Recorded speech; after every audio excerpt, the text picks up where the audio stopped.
Good evening, everybody, and welcome to the council meeting for Monday, February 24th, 2025. Please rise at this time for the playing of the national anthem and a moment of reflection.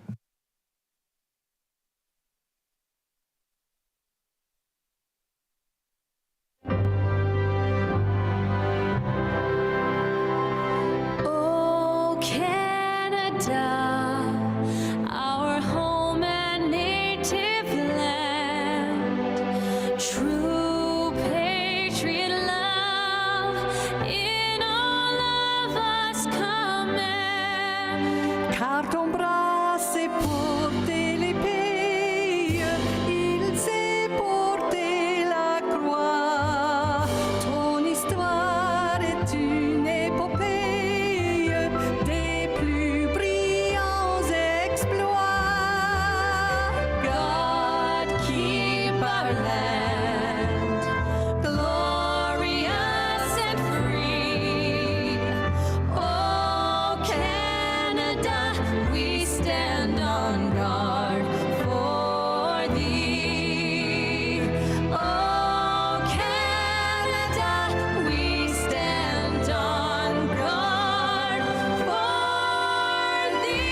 Please be seated.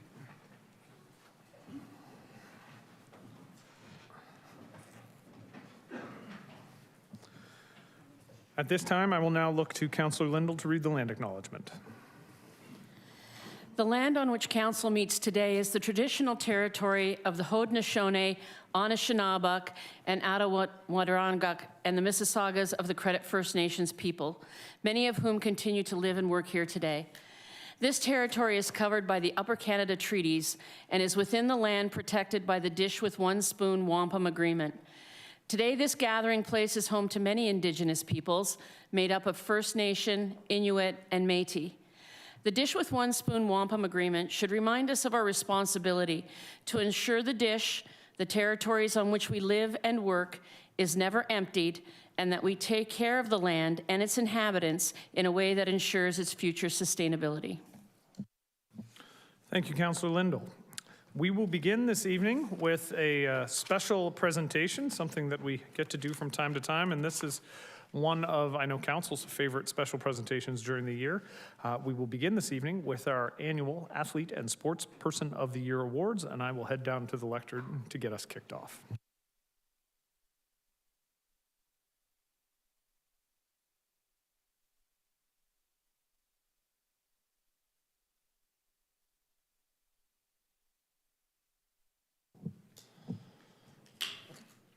I am honored to be here today to present our annual Athlete and Sportsperson of the Year Awards.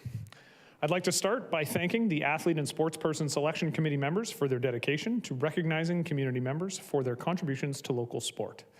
At this time, I would also like to recognize Regional Chair Jim Bradley, who is here this evening, and we have regrets from our MP and MPP. Sports play an important role in our community. Whether it's lacrosse, basketball, soccer, or volleyball, sports allow the community to come together to cheer for their hometown athlete, celebrate their success, and admire their determination. Those involved in sport also become role models for others. Tonight's recipients of the Athlete of the Year and the Sportsperson of the Year have contributed significantly to sports in our community, and I'd like to now call upon Peter Partridge Jr. to begin our presentations.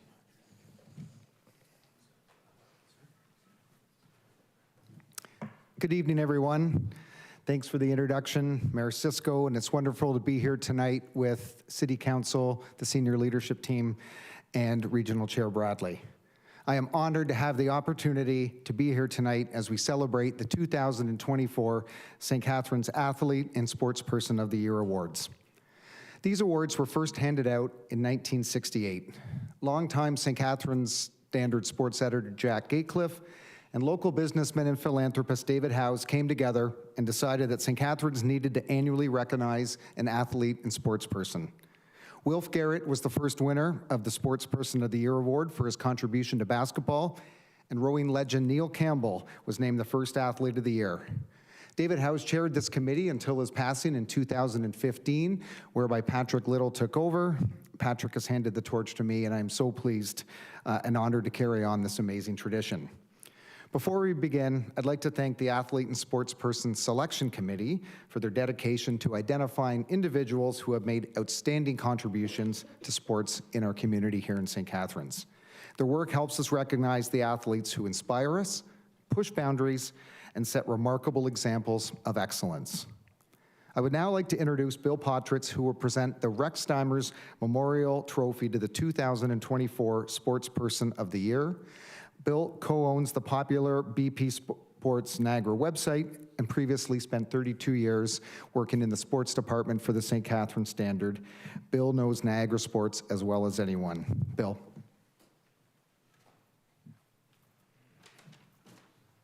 Thank you, Peter. Made me sound good there. Good evening.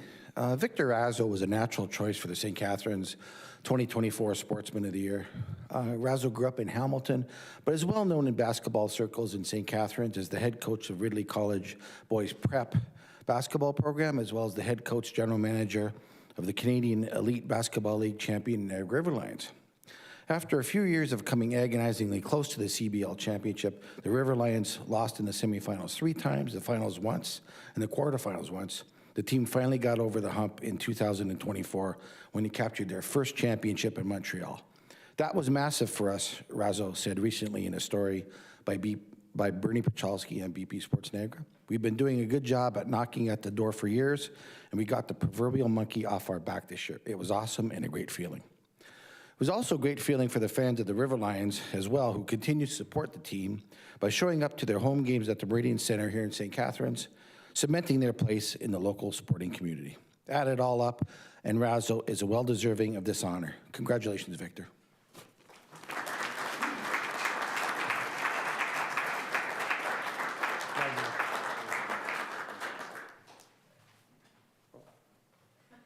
I didn't know I was going to talk.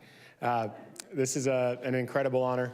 I'm very humbled, and it's incredible what the River Lions have done in the time that I have been there in the last 9 years, and for us to make such an impact on the community and have so much success, that I am up here, accepting this award. It's just an incredible honor. So I have to thank the River Lions. I have to thank my lovely wife who's here and my parents. And yeah, I'm just incredibly honored and hope to keep doing great work for the region. So thank you very much.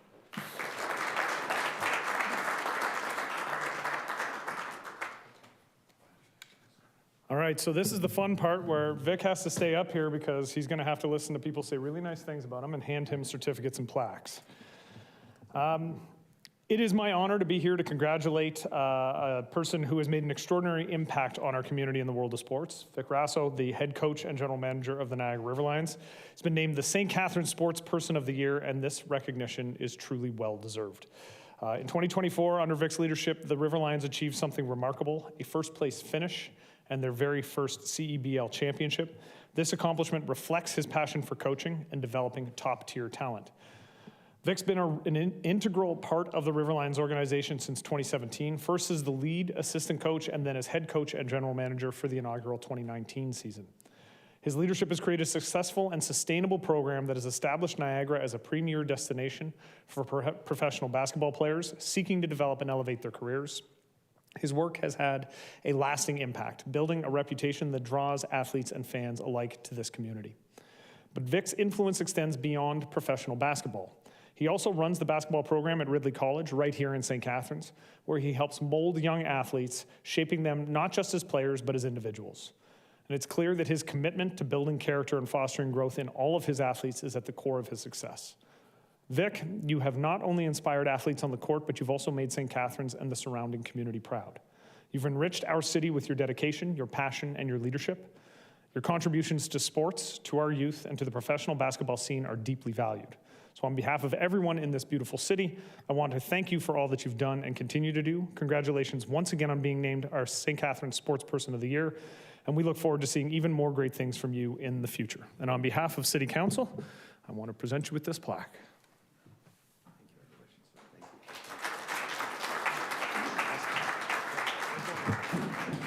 And at this time, I'm going to call up Regional Chair Jim Bradley because he has some words to say as well. Thank you very much, Mr. Mayor. A pleasure for me to be here in the old chambers where I sat from 1970 to the middle of 1977. Before some of you in the audience were alive, I guess that would be the case. And I should note, Mr. Mayor, that two of your councillors are former students of mine. Councillor Williamson, Councillor Stevens are both students of mine. So the time has passed. Yes, that is true.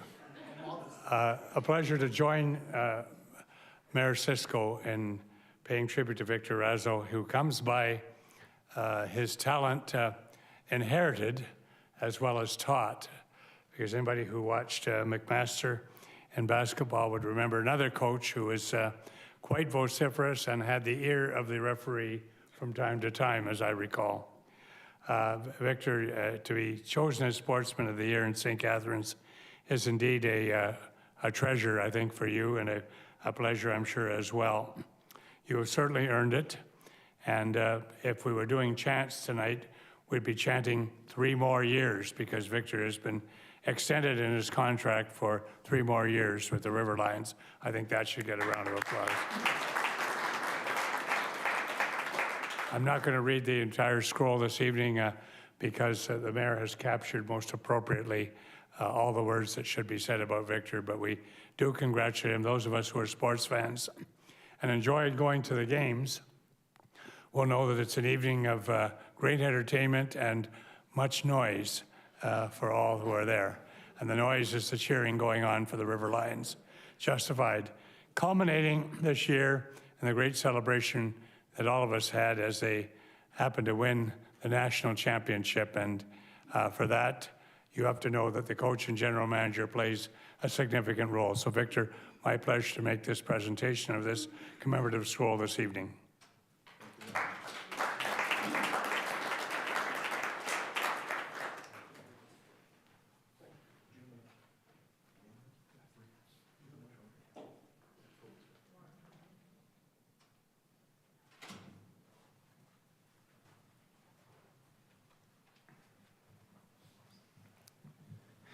We are very lucky to have so many talented individuals in our community who strive to be the best in their sport. This year's Athlete of the Year has shown incredible skill, determination, and resilience, bringing pride to our city and setting new standards of excellence. It is my great pleasure to introduce Rod Mahood, who will present the Jimmy Joy Award for the St. Catharines Athlete of the Year. Rod, thank you for joining us and for your dedication to promoting sports in our community. Please join me in welcoming Rod Mahood to the lectern.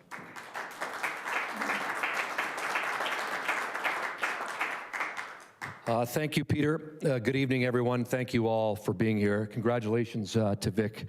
I've got to know Vic over the last few years, obviously being involved with the River Lions. Just a great person.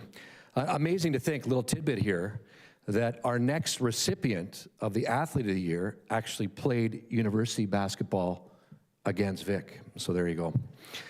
To say 2024 was epic for the St. Catharines Athlete of the Year might be a massive understatement. NLL, National Lacrosse League champion with the Buffalo Bandits as team captain. The Bandits will be looking for an unprecedented three-peat here in 2025. Mann Cup, Canadian Senior A champions with the Six Nations Chiefs. And the 2024 World Indoor Box Lacrosse champion with Team Canada, where he was an assistant captain. Quiet, humble, reserved, but a winner. And not one, but not two, but 3 championships in 2024. He's a class act. I'm very proud and grateful. I can call him a friend. The St. Catharines 2024 Athlete of the Year is Steve Priolo.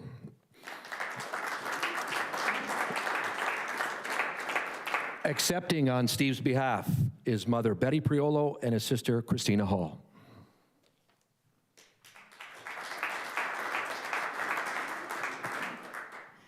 Hi, I'm Christina, Steve's sister, and this is Betty, Steve's mom.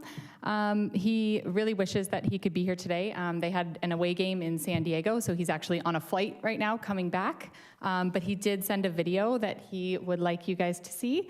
And then maybe I'll say thank you after the video. Is that okay? All right. Hi, thank you for this great award. Thank you to Mayor Cisco, Rod Mahood, and the City of St. Catharines for recognizing me as Athlete of the Year. I'd like to first off thank my family for all their support, my wife Jackie, and my parents. You know, it's not easy being the family member of a professional athlete and someone as busy as myself over the last year, and it really is greatly appreciated.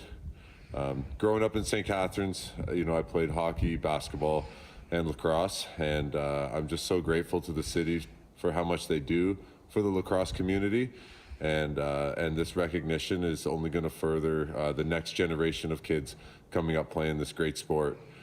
So again, thank you. Hope everybody has a wonderful evening.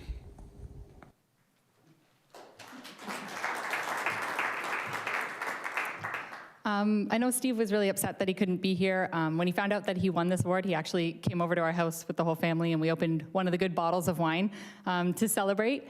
And on the way here, my mom told me a story that we came here after Steve's team with the St. Catharines Athletics won the Tyke Championship, and he got to come with his team. He got to meet the mayor, and it was a whole ordeal, and he loved it. And he has had countless accomplishments athletically since then in a ton of sports, but this last year, like Rod said, was a really amazing year for him. And we're really, really proud of him. We're proud of the athlete that he is. We're proud of the leader that he is, and the hard worker, and the never give up attitude that he has.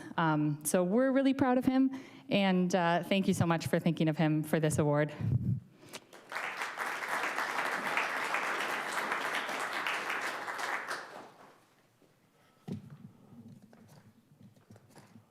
It is with great pride and admiration that we gather here tonight to celebrate an extraordinary individual who's made a tremendous impact on the sport of lacrosse in our community. Steve Priolo, named St. Catharines Athlete of the Year. Although he's unable to be here today, we're thrilled that his mom and sister, Betty and Christina, are here to accept this well-deserved award on his behalf. And before I go any further, I do want to give a special shout out to somebody who put this idea in many of our heads a number of months ago, Councillor Bruce Williamson, who was very loud, very loud about how much Steve deserved this award this year. And I appreciate that because you heard it just a moment ago, the idea of when youth teams win, coming here and meeting the mayor and standing in front of council, and to hear about someone who's gone from that to being the Sportsperson of the Year, achieving success on a variety of different levels is, I don't know, I think for the members of council, it's one of the things we kind of live for because it's great to see that kind of passion in our community. Steve's lacrosse journey began right here in St. Catharines, where he first played for the St. Catharines Athletics and then the Saints, honing the skills that would carry him to the highest levels of the sport. In 2009, he was drafted by the Buffalo Bandits in the NLL draft, securing his spot on the roster for the 2010 season. And over the years, he has earned a reputation as one of the league's premier defenders, earning recognition as a finalist for the NLL Defensive Player of the Year award both in 2013 and 2014. His defensive talent and leadership have been key to the Bandits' success. In 2023, he captained the team to victory, guiding them to an NLL championship, a crowning achievement in his career. Steve's impact on the game isn't limited to the NLL. His leadership and dedication have also shone through in the major series lacrosse with the Brooklyn Redmen on the international stage, where he played a crucial role in Team Canada's gold medal victories at the World Indoor Lacrosse Championships in both 2015 and 2019. Steve's career is a testament to his hard work, his leadership, and his commitment to excellence, both on and off the field. His contributions to lacrosse have not only made him a key player for the Buffalo Bandits, but also a proud representative of Canada on the world stage. Steve, although you're not with us tonight, please know that your accomplishments and your dedication to lacrosse have made this city incredibly proud. And on behalf of everyone here in St. Catharines, I extend our heartfelt congratulations to you on being named St. Catharines Athlete of the Year. We look forward to watching your continued success in the years to come.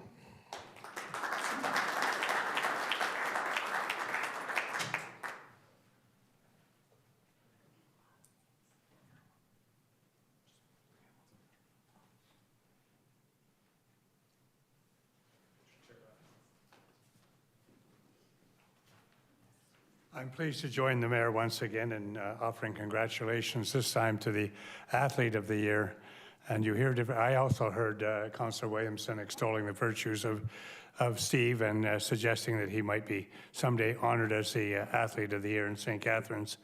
And I heard from Councillor Townsend that he went to school with him. And the testimony was that he was an excellent athlete at that time and a good student as well at Holy Cross Secondary School, a school that, a building I was in at one time, but had a different name in those days. And we who went to school have changed that name over the years. I won't get into that. Those of us who've watched lacrosse over the years, there are two sports in St. Catharines for which we're very well known. We're known for all sports. But there are two that not every community is known for. One is rowing, and our former mayor, McCaffrey, used to refer to us as the rowing capital of the world. And the other is lacrosse.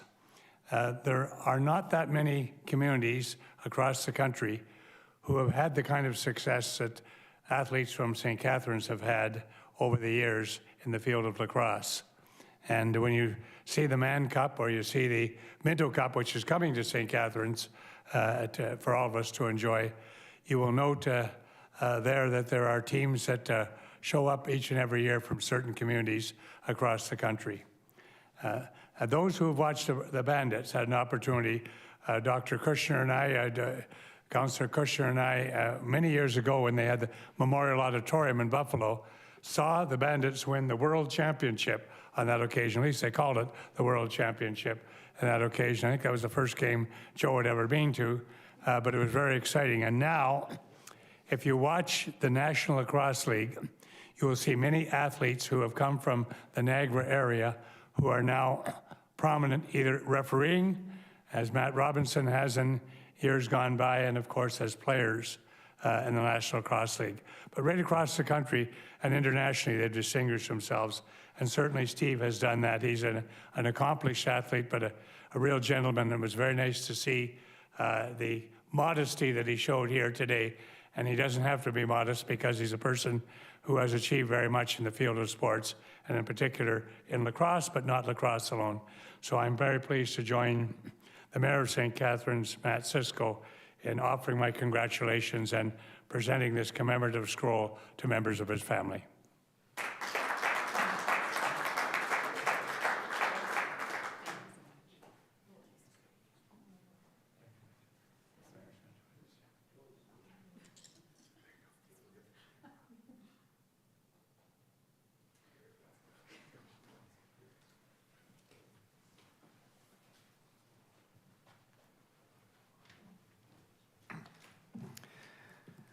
What a wonderful evening it has been, celebrating the achievements of Victor and Steve.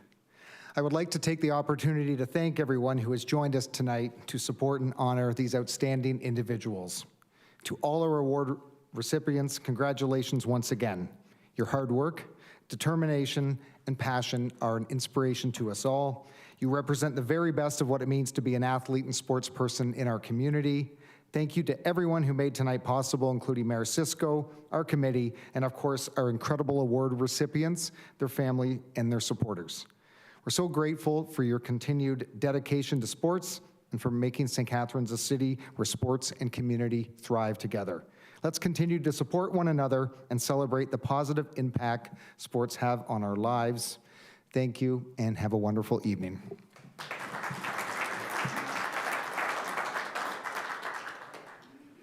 Very briefly, I'm just going to let everybody know we are going to take a 5-minute recess, and I would invite all the award winners and families out to the grand staircase outside of council chambers for some photos. As I said, we will be taking a 5-minute recess. I do very quickly just want to extend my thanks again to Peter Partridge Jr. and the entire committee for all the work that they have done. And so we will take 5 minutes, and we will be back in no less than 10.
Thank you, everybody, for giving us a few minutes to be able to take care of that. Always one of the better events that we do during the year. We will get into the mayor's report. Before I begin, I wanted to update folks that tune into these council meetings or other committee meetings through our YouTube channel. We are aware that there have been issues with the live stream of the last few meetings that we have broadcast.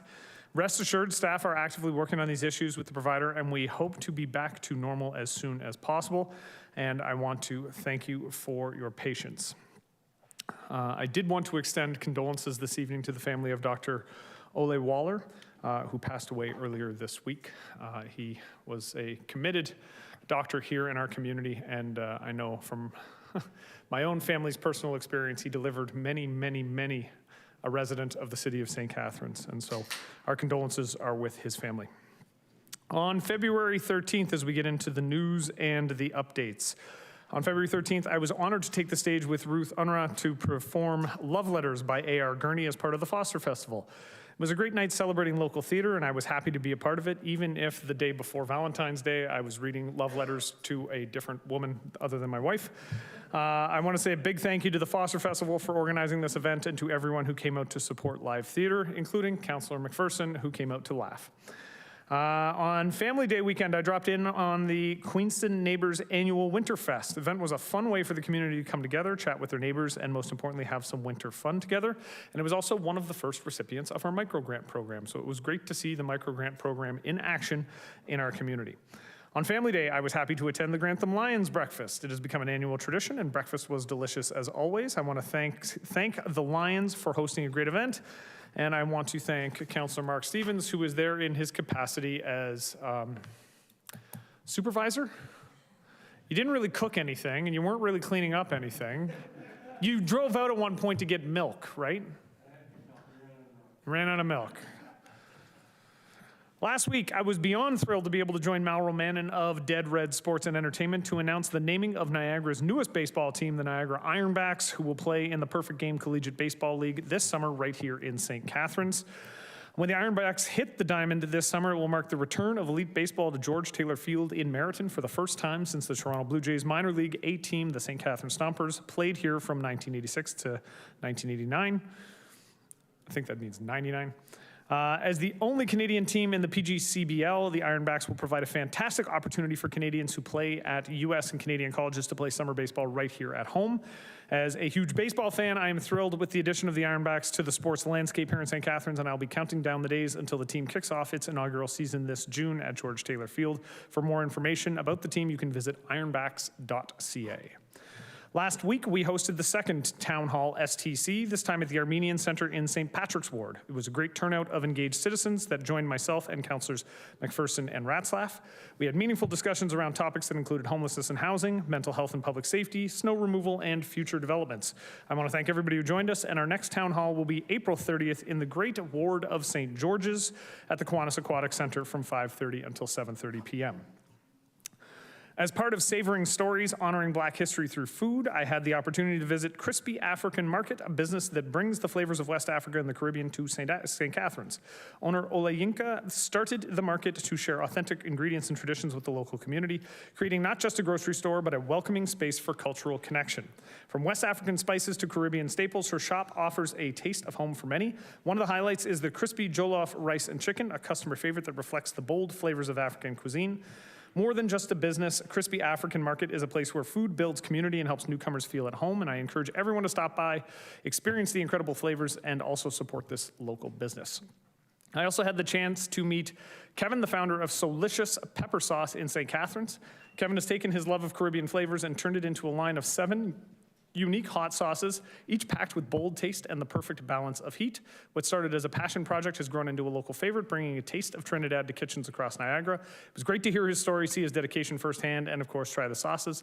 If you haven't yet, I highly recommend checking out Solicious Pepper Sauce and adding some heat to your next meal. He gave me the ultimate compliment when he gave me the hottest of his hot sauces, and I ate it, and he looked at me and goes, "You're not even sweating."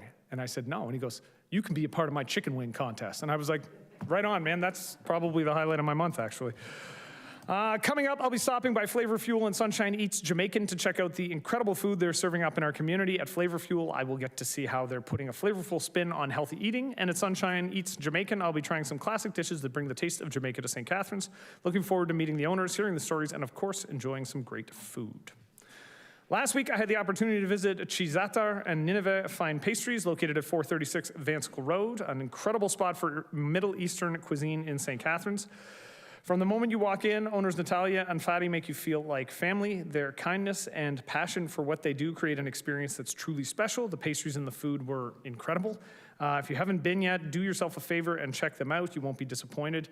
If you were aware of the viral trend, the Dubai chocolate bar, I didn't know what that was. I don't know if anybody in here is on TikTok. Apparently it was a thing last year. They have a dessert which is modeled after the Dubai chocolate bar, and it is the most ridiculously delicious thing I have ever tasted in my entire life. So I would strongly recommend going in just for that, even though the pastries are phenomenal.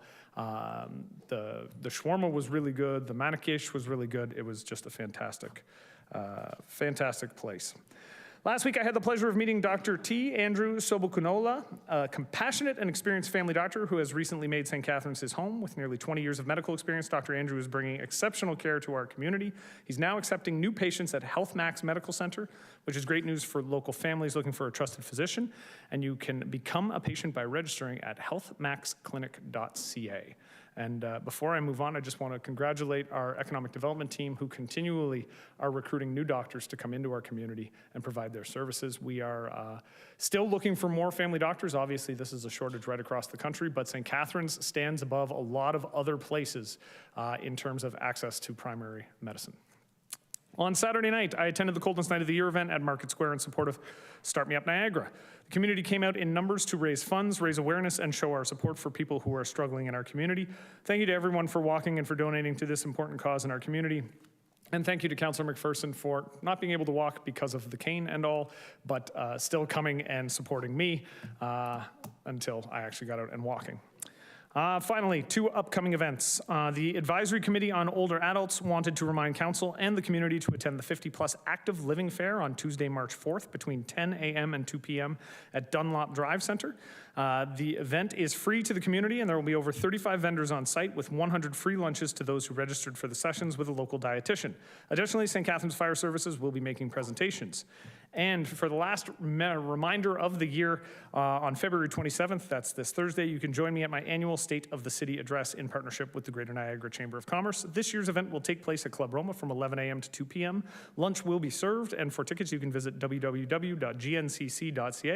I look forward to seeing everybody there. At this time, I am opening the floor to city councilors. I will let all of city council know we are blessed with silence from Councillor Stevens today, who indicated to me he had nothing to add to the mayor's report today.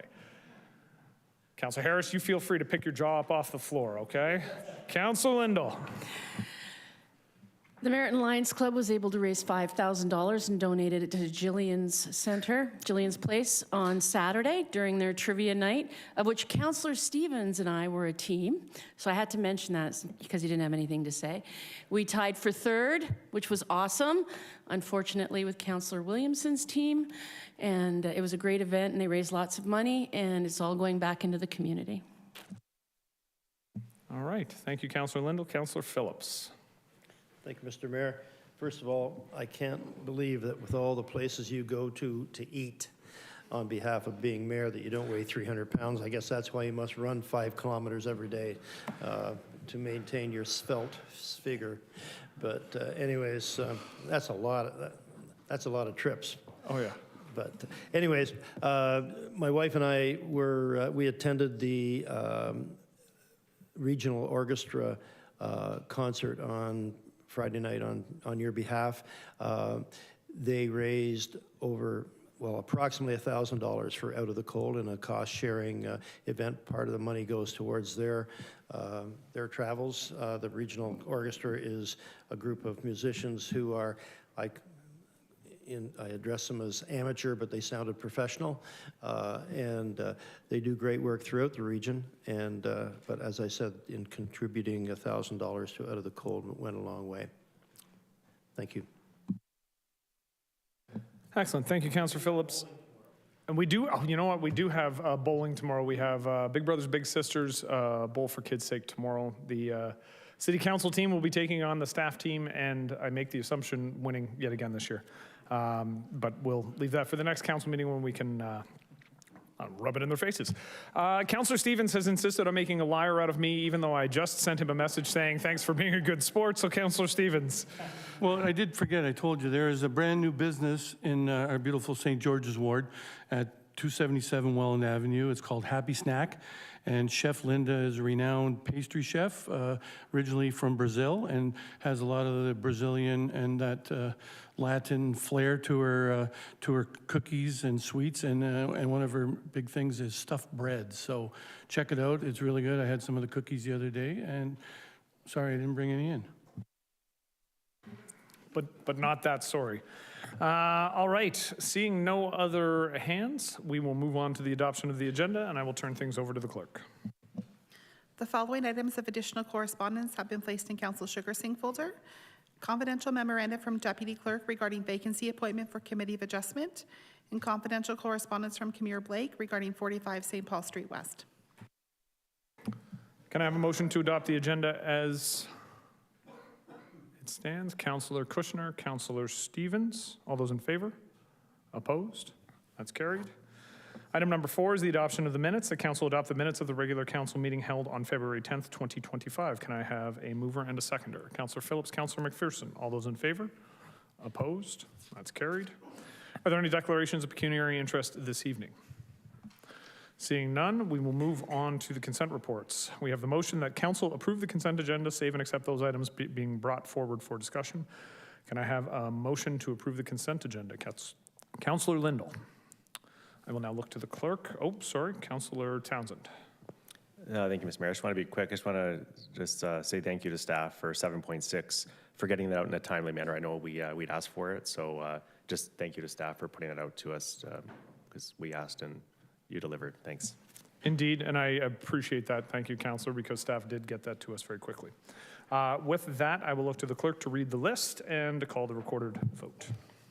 Today's consent agenda is item 7.1, Community Recreation and Culture Services, Cultural Programs, Port Dalhousie 200th Anniversary Bicentennial. Item 7.2, Energy Facilities, or Engineering Facilities and Environmental Services, possibility of installing a new sidewalk on the south side of Edgedale Road, linking Gregorian Woods to Glenridge Avenue. Item 7.3, Fire Services, Deputy Fire Chief, Single Source Procurement of Emergency Communications Workstations. Item 7.4, Legal and Clerk Services, Corporate Insurance Renewal 2025 to 2026 and onward. Item 7.5, Legal and Clerk Services, Office of the Clerk, filling a vacancy, Committee of Adjustment. Item 7.6, Planning and Building Services, Affordable Housing Parking Exemption Enforcement Mechanisms. Item 7.7, Planning and Building Services, Request to Assign Tax Increment Finance and Core Rental Housing Agreement for property formerly known as 180 Queenston Street. Councillor Lindell. Yes. Councillor Dodge. Yes. Councillor Harris. Yes. Councillor Kushner. Yes. Councillor McPherson. Yes. Councillor Phillips. Yes. Councillor Ratzlaff. Yes. Councillor Stevens. Yes. Councillor Townsend. Yes. Councillor Williamson. Yes. Mayor Cisco. Yes. And that's carried. All right, we move on now to the declaration to all presenters. Council chambers in all municipalities in our country represent the seed of local democracy. The many acts that govern us understand the necessity of the collective voice when decisions are being made to grow our spaces, pass our bylaws, and to seek opinions into very complex issues, ensuring safe spaces for all in our public discourse. We recognize the right of the majority to decide, the minority to be heard, the public to have an opportunity to participate, and all participants to be treated with courtesy and respect. It is imperative that elected officials, citizens, and staff have input, and it is paramount that we listen to one another and question one another, but that we understand we do this in a way that never undermines any person's ability or their dignity in our chambers.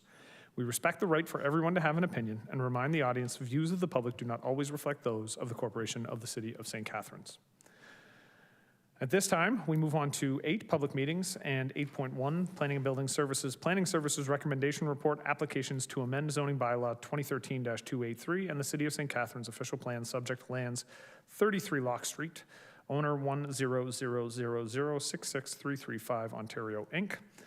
This is dealing with the discussion report. The purpose of this public meeting is to ensure that sufficient information is available for the public and council to understand the proposed recommendation report applications to amend zoning bylaw 2013-283 in the City of St. Catharines official plan, subject lands 33 Locke Street, and to provide the public with an opportunity for input before council's decision. If a specified person or public body, as defined in the Planning Act, or the registered owner of the land does not make an oral submission at this public meeting or written submission to council prior to council making its decision, they are not entitled to appeal the decision to the Ontario Land Tribunal. If a person does not make an oral submission at the public meeting or written submission prior to the council decision, that person may not be added as a party to the hearing of any appeals by others without the permission of the tribunal. The public meeting will proceed as follows. Staff will explain the recommendation report, applications to amend the zoning bylaw, and St. Catharines official plan and staff's recommendation. Then staff will explain the demolition of a designated heritage property and heritage permit for a proposed new building in the Port Dalhousie Heritage Conservation District and staff's recommendation. The agent will then present and council will have an opportunity to ask questions. At that point, members of the public wishing to delegate were advised to register by 9 a.m. today. 2 people requested to speak. The deadline to submit written documents was 12 p.m. today, and no written comments were received. At that point, after the 2 registered speakers have spoken, I will ask if anybody else in attendance wishes to speak. After that, the public meeting will be closed, and then council will be able to ask staff questions and will consider the motion for the demolition permit and then consider the motion to amend the zoning bylaw and the official plan. The public meeting is now open, and I will call upon Charlotte McEwen, the senior planner, to present.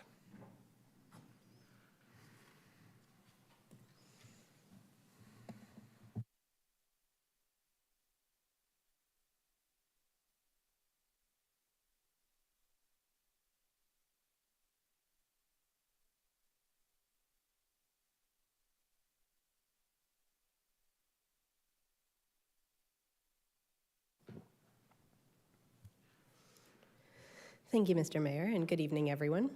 This public meeting is regarding applications for official plan and zoning bylaw amendment at 33 Locke Street. The amendments are requested to facilitate the construction of a 26-unit apartment building with a height of 17 meters and density of 207 units per hectare.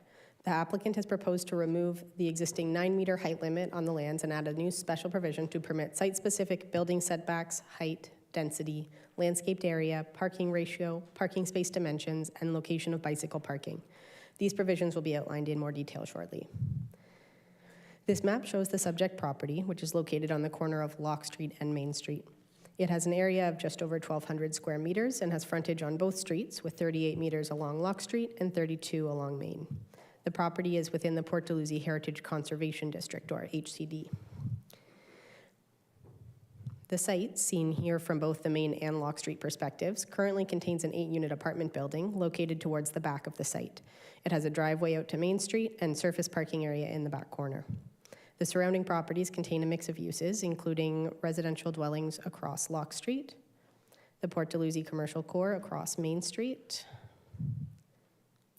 residential dwellings immediately abutting the property to the northwest. You can see the existing building at the far left of this photo, and other residential dwellings backing onto the property from the southwest, as you can see the existing building in the far right of this photo. This is a rendering of the proposed building. The building is 5 stories and has 26 units with some space on the ground floor for a residential convenience use. There are 26 parking spaces proposed within a ground floor parking podium. The upper stories are stepped back further than the podium on all sides, with the roof of the podium serving as a terrace that wraps around the second floor. The 5th story is set within the roof structure towards the back of the building, and there is a significant grade change on the site, which you can see that the 1st story turns into more of a basement level towards the back of the site. As noted, this is within the Port Dalhousie HCD, which is a unique context. Due to the location within the district, the applicants have also applied for permission to demolish the existing building and for a heritage permit for the new building. And a presentation will follow on those specific applications after mine. The proposed development was brought to the St. Catharines Heritage Advisory Committee in December 2024, and the committee was opposed to the proposal. Heritage staff concur with the committee, and they have reviewed the proposal and the submitted heritage impact assessment and disagree with the conclusions of that assessment that the proposal aligns with the Port Dalhousie HCD guidelines. They find that, among other matters, the building's height, massing, and setbacks are well beyond the expectations set out in the guidelines. The property is located within a settlement area under the provincial planning statement, and the PPS requires settlement areas to be the focus of growth and development, subject to appropriate development standards. The PPS also requires protected heritage property to be conserved, which can be achieved by using the lands in a way that retains cultural heritage value. In this context, that would be achievable by following the recommendations outlined in the HCD guidelines. As proposed, the development is not consistent with the PPS as the cultural heritage value of the property is not being retained. The proposal has also been evaluated against regional policies. It's located within the delineated built-up area in the Niagara Official Plan, and like the PPS, it contains policies supporting cultural heritage conservation, and the proposal similarly does not conform to the heritage policies of the Niagara Official Plan. The property is designated neighborhood residential per Schedule D1 of the city's official plan, and further designated medium density residential on Schedule E1. The medium density residential designation permits apartment buildings up to a density of 99 units per hectare, and there's a special policy that applies to the property which limits height to 9 meters. The official plan amendment seeks to add a special policy to the site that allows a density of 207 units, representing 26 units on the property, and to permit a maximum height of 17 meters.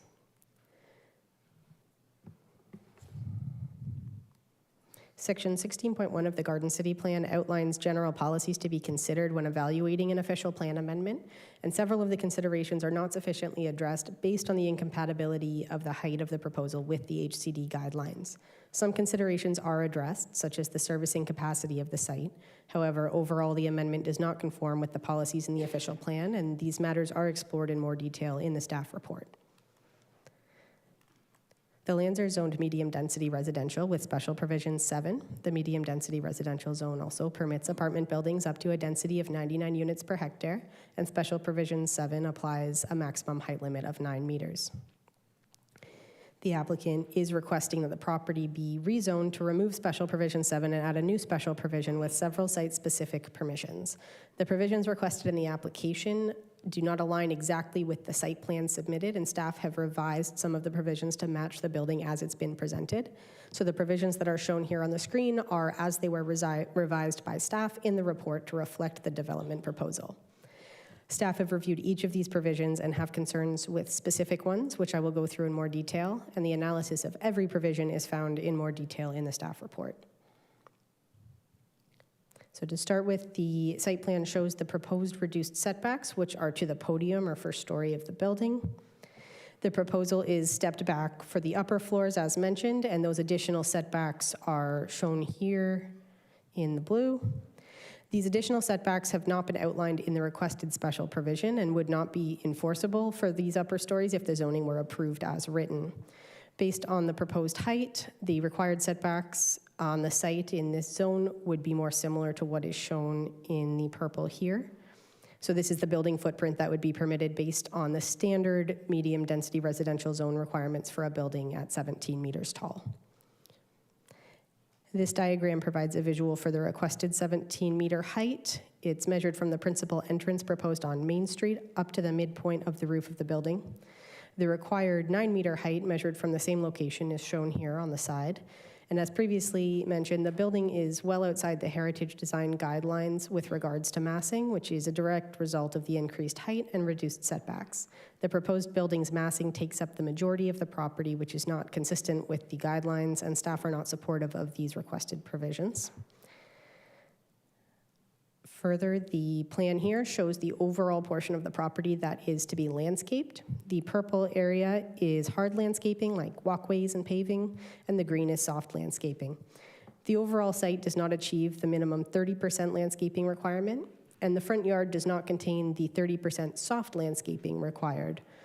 Overall, very little space has been accommodated on the site for greening, which is a concern. Based on the design submitted, staff are not satisfied that the landscape coverage, either overall or soft landscaping, will be sufficient to achieve sufficient greening for the site.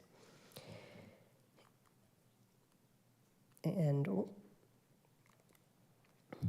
Additionally, the applicant has requested a special provision that car lift spaces count towards provided parking on the site, with a caveat that car lift spaces not be subject to minimum parking space dimensions when not in the drive-in position, and exempting the platform of the car lift from minimum parking space dimensions to be replaced with specific platform dimensions of 5.2 meters square for double platforms that hold 2 cars.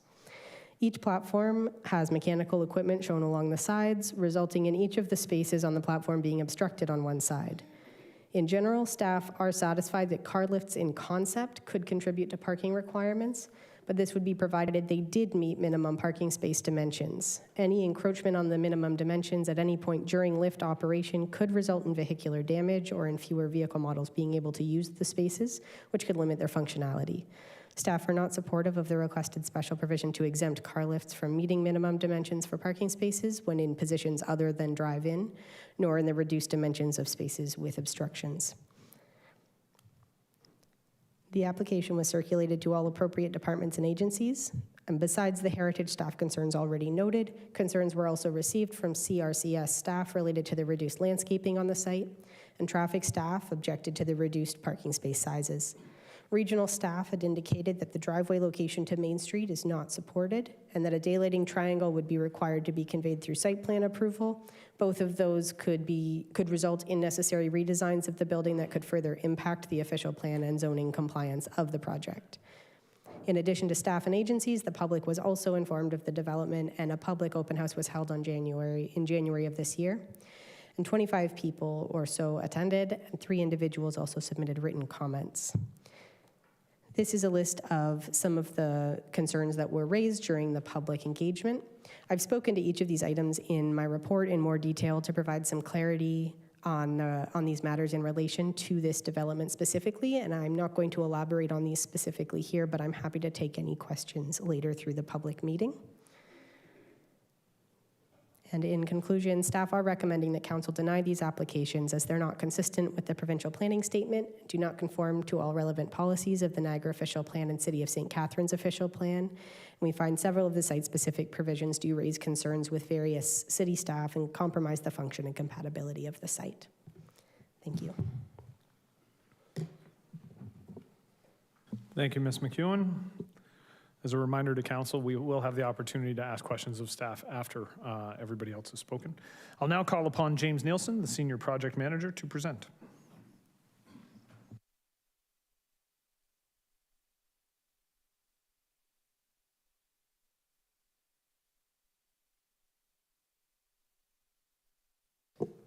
Thank you, Mayor, and good evening, everyone. I'm here to present the heritage-related issues related to 33 Locke Street and the proposed demolition and heritage permit. Just to provide some background, Charlotte went over quite a bit of the application, but the application is to demolish the residence at 33 Locke Street and replace it with a new building. With regards to demolition, typically only council can approve and deny demolition applications of heritage properties. We've had a number over the last year that you have dealt with. This application, though, is unique in that we are asking council today to also address the heritage permit for the proposed new building. This is typically delegated back to staff under the delegation bylaw, but due to legislation timelines, if council were to approve the demolition, council will be required to approve or deny the heritage permit for the proposed development. This is an image of the property. This is 33 Locke Street. It's located in the Port Dalhousie Heritage Conservation District. It's a 2-story vernacular residence built circa 1860 with some post-1929 additions. This makes it actually one of the oldest buildings in the Port Dalhousie Heritage District, probably within the top 15 to 20 buildings. It's a contributing heritage property because it is older than 1950. And it's also, there's a little bit of extra history with it. It's associated with a number of owners with connections to the canal and the greater Port Dalhousie community. So the heritage impact assessment was submitted as part of the planning application. Staff disagree with the findings from this heritage impact assessment. The HIA determined that the property does not have cultural heritage value based on an evaluation of the property under Ontario Regulation 906. Ontario Regulation 906 is typically a rubric that we use to determine whether an individual property has value under Part 4 of the Ontario Heritage Act. In this case, the property is already designated. It was designated under Part 5, the Heritage Act, over 2 decades ago as part of the Port Dalhousie Heritage Conservation District. And as such, staff disagree with this approach, and that further evaluation of the property under the Heritage Act was not required. Essentially, this property is already a contributing property within the Heritage District, and any concerns about that should have been addressed 20+ years ago. Along with being a contributing property due to its construction date, the property is historically associated, as I mentioned before, with a number of individuals and families associated with the canal and the history of the Port Dalhousie. This includes a canal towman, a lock tender, and a rubber factory worker. And all of these specific job titles are mentioned as important roles within the community in the 1800s and early 1900s. The Heritage Impact Assessment also acknowledges that the building, though its original appearance is not known, the existing kind of front facade does exhibit some of the form of the original building. You can see it here highlighted in green. There were some later additions. We know that they were constructed at least after 1929 based on some fire insurance plans that were created at the time and are found in the staff report. Overall, even though there have been additions made to it, there are few buildings in Port Dalhousie that haven't seen alterations over the years. And in our opinion, this is very much consistent with the character of the greater Port Dalhousie area. Overall, staff disagree with the HIA's conclusion that the demolition of one of the oldest buildings in Port Dalhousie and replacement with a new building reflects good heritage planning. The Garden City Plan also addresses heritage policies. Here are 3 important ones. Policy 3.1.4 talks about all development and redevelopment shall have regard for identified cultural heritage resources, such as this one, and shall, wherever feasible, incorporate these resources into any development plan. Policy 3.1.10 suggests that the city shall encourage the adaptive reuse of heritage properties. Any permitted redevelopment shall ensure, where possible, that the original building fabric and architectural features are retained and restored, and that any new additions will complement the existing building. And policy 3.2.6, specifically with regards to heritage districts, notes that it is the intent of the city to conserve and enhance its unique heritage character, and the city, in consultation with the district committee, in this case the Heritage Advisory Committee, will encourage property owners to maintain, repair, and restore heritage buildings. All of these suggest that demolition should not occur in this case. With regards to the Port Dalhousie HD guidelines, there's 2 specific kind of excerpts from that reflect demolition. All properties within the HDD are subject to the Port Dalhousie guidelines. The conservation intent within the Port Dalhousie Heritage District is to maintain the existing stock of residential, commercial, and industrial heritage buildings, whether of high style architectural value or, in this case, of vernacular construction. Furthermore, residents and property owners are encouraged to work with existing buildings through sensitively adapting and altering them, rather than demolishing and constructing new structures. This next sentence is key. While not prohibited by the Ontario Heritage Act, the demolition of existing heritage structures and the creation of new buildings will be actively discouraged within the Port Dalhousie Heritage Conservation District. So as such, staff and the Heritage Advisory Committee recommend denial of the proposed demolition of the residents of 33 Locke Street. Should council approve the demolition of the existing building, staff cannot support the proposed new building as it is not consistent with the HCD guidelines. Staff, as Charlotte mentioned, have significant concerns about the height and massing as they relate to the guidelines. There are also some minor concerns with roof type and windows. Those are the types of things that staff would be happy to work with the owner on, but there are major concerns obviously with height and massing that we'd have to get past first. There are no concerns about materials and entrances as they relate to the guidelines.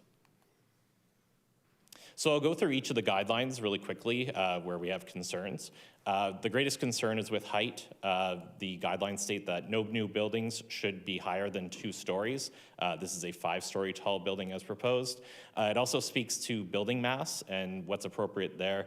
And this property, or the proposed new building actually takes up the majority of, or vast majority of the site, which is not appropriate with regards to the guidelines. Same thing with the width. The proposed massing takes up almost the entirety of the property and is not consistent with the guidelines.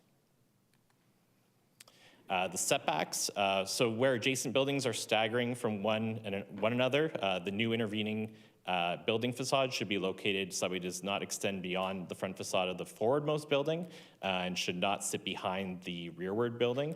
In this case, there has been no regard whatsoever for the setbacks of the adjacent buildings, and as such, it does not meet the guidelines. Proportion and massing, we've kind of already gone over this, but essentially the expectation is that most buildings would only be 3 bays comprising of an entranceway and 2 window bays. In this case, there are many bays being proposed, and they do attempt to try to break up the facade with various materials, but that goes, that doesn't quite meet the intent of the guidelines. With regards to roofs, there are certain roof types that are permitted. Flat roofs are not one of the permitted types, and those have been incorporated into the proposed design, and therefore that's not consistent with the guidelines. And with regards to windows, there are a variety of types of windows that are permitted. French doors, though, are not one of them, as they are full-length windows, and as such, these are not consistent with the guidelines. So based on all of the above, or everything I mentioned, the recommendation is that staff and the Heritage Committee recommend denial of the proposed heritage permit for the new building at 33 Locke Street. In terms of proposed alternatives, staff are not opposed to additions or seeing a new building adjacent to the existing building. We would prefer to see the existing building retained and a new addition or new building constructed on the south lawn that is consistent with the HCD guidelines that will allow for the providing new units of housing or commercial use. And finally, so in conclusion, staff and the Heritage Committee recommend denial of the demolition application and the heritage permit for the new development. In terms of considerations, because this is sort of a unique application, I just want to highlight that denial of the demolition permit would also deny the heritage permit for the new building. Should council approve the demolition, but not the heritage permit for the new building, the applicant would be able to demolish the existing building with no approved replacement structure, which would essentially leave an empty lot. And should council deny the proposed demolition or the heritage permit for the new building or approve the heritage permit with conditions, the owner does have the ability to appeal at the Ontario Land Tribunal. I also just want to note as well, not included in this, is that based on the Heritage Act timelines, if no decision is made tonight, essentially that effectively is an approval of the proposed application, so we do require a decision this evening. Thank you. Thank you, Mr. Nielsen. All right, at this time, we are about to get into the proponents and then members of the public. I just want to remind everybody who is speaking this evening, you should be limiting your comments to the subject matter of the recommendations in the report. I will now call upon Bruce Hall and Brandon Simon from the Planning Partnership, Natalie DeRosier from McCallum Sather Architects, and Joseph Faloche, the owner, to present.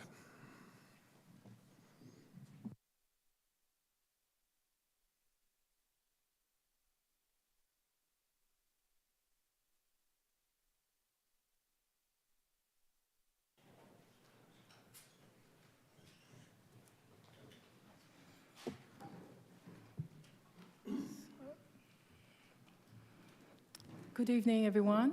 My name is Nathalie Desrosiers. I'm a senior heritage lead for McCallum Sather.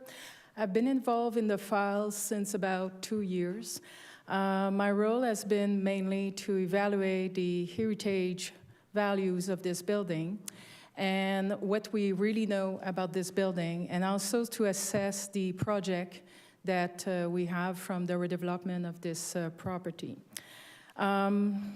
When it comes to heritage, there is no black and white. Everything is gray. There's shades of gray. There's no such thing as where we are going in terms of radical approach or anything. It's always about a balance. And redevelopment is always a challenge when it comes to heritage, because this is the very balance we're trying to make between the old and new. And this case is exactly that. It's the balance. Where's the balance between the old and new of this property? Oops. So why are we here today?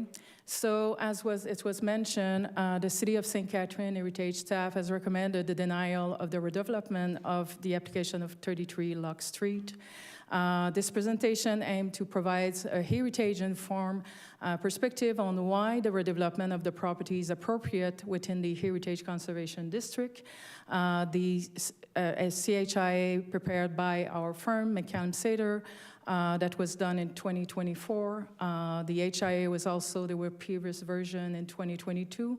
And over time, multiple research have occurred on this property since then. At this point, we are able to present a fact-based analysis and which it identifies the property loss of heritage values, misinterpretation of heritage conservation principles and policies, and the appropriateness of redevelopment over adaptive reuse. This presentation is to highlight key points that challenge the city heritage staff position and demonstrate all the redevelopment, in fact, aligns with best practice in heritage conservation. So there were many mentions of the PPS and the Ontario Heritage Act. Again, it's not a subject that is black or white here. Over the years, I've been involved in heritage since 35 years. The PPS is saying one thing and the Ontario Heritage is saying another thing. I think we kind of all agree that this is not aligned per se. And in the PPS, there is this notion of conservation. What do we mean by conservation? In fact, when we talk about conservation, prior to 1980, we were talking, in fact, about preservation, which was keeping as intact anything that was on site. After the 1980, we started talking about the word conservation. Conservation means, yes, we preserve some heritage values, but over time, things are changing. As James has mentioned, a building has an evolution, and in fact, we need to evaluate, are the evolution of this building as any heritage values? And today, in today's world, from the international charters and everything that is on table now, and the recent PhD is knitting, we're talking about heritage planning, which is really to look at the old and new, and all those two are converging while addressing what the PPS is mentioning, that it needs to be a redevelopment that is sustainable, and we have to acknowledge there's an urban growth that is happening no matter what. But we need to also assess all heritage is going to adapt and vice versa. And so again, the PPS is defining conservation as allowing mitigation measures, and this is exactly where we're at. What is a mitigation measures? Is it something that we are saying nothing can be done? Is it something that, what is still relevant to the community, but not when we say community is not necessarily something that is us today. We need to think about this side as of in 5 years, 10 years, 20 years, 50 years. This is also what is heritage, what is the purpose of 33 Lock, where it's going, and what we want for this property over time. There is some aspect of the Ontario Heritage Act, and James mentioned that there is, yes, it's true that the building is part of an HCD, that is Part 5.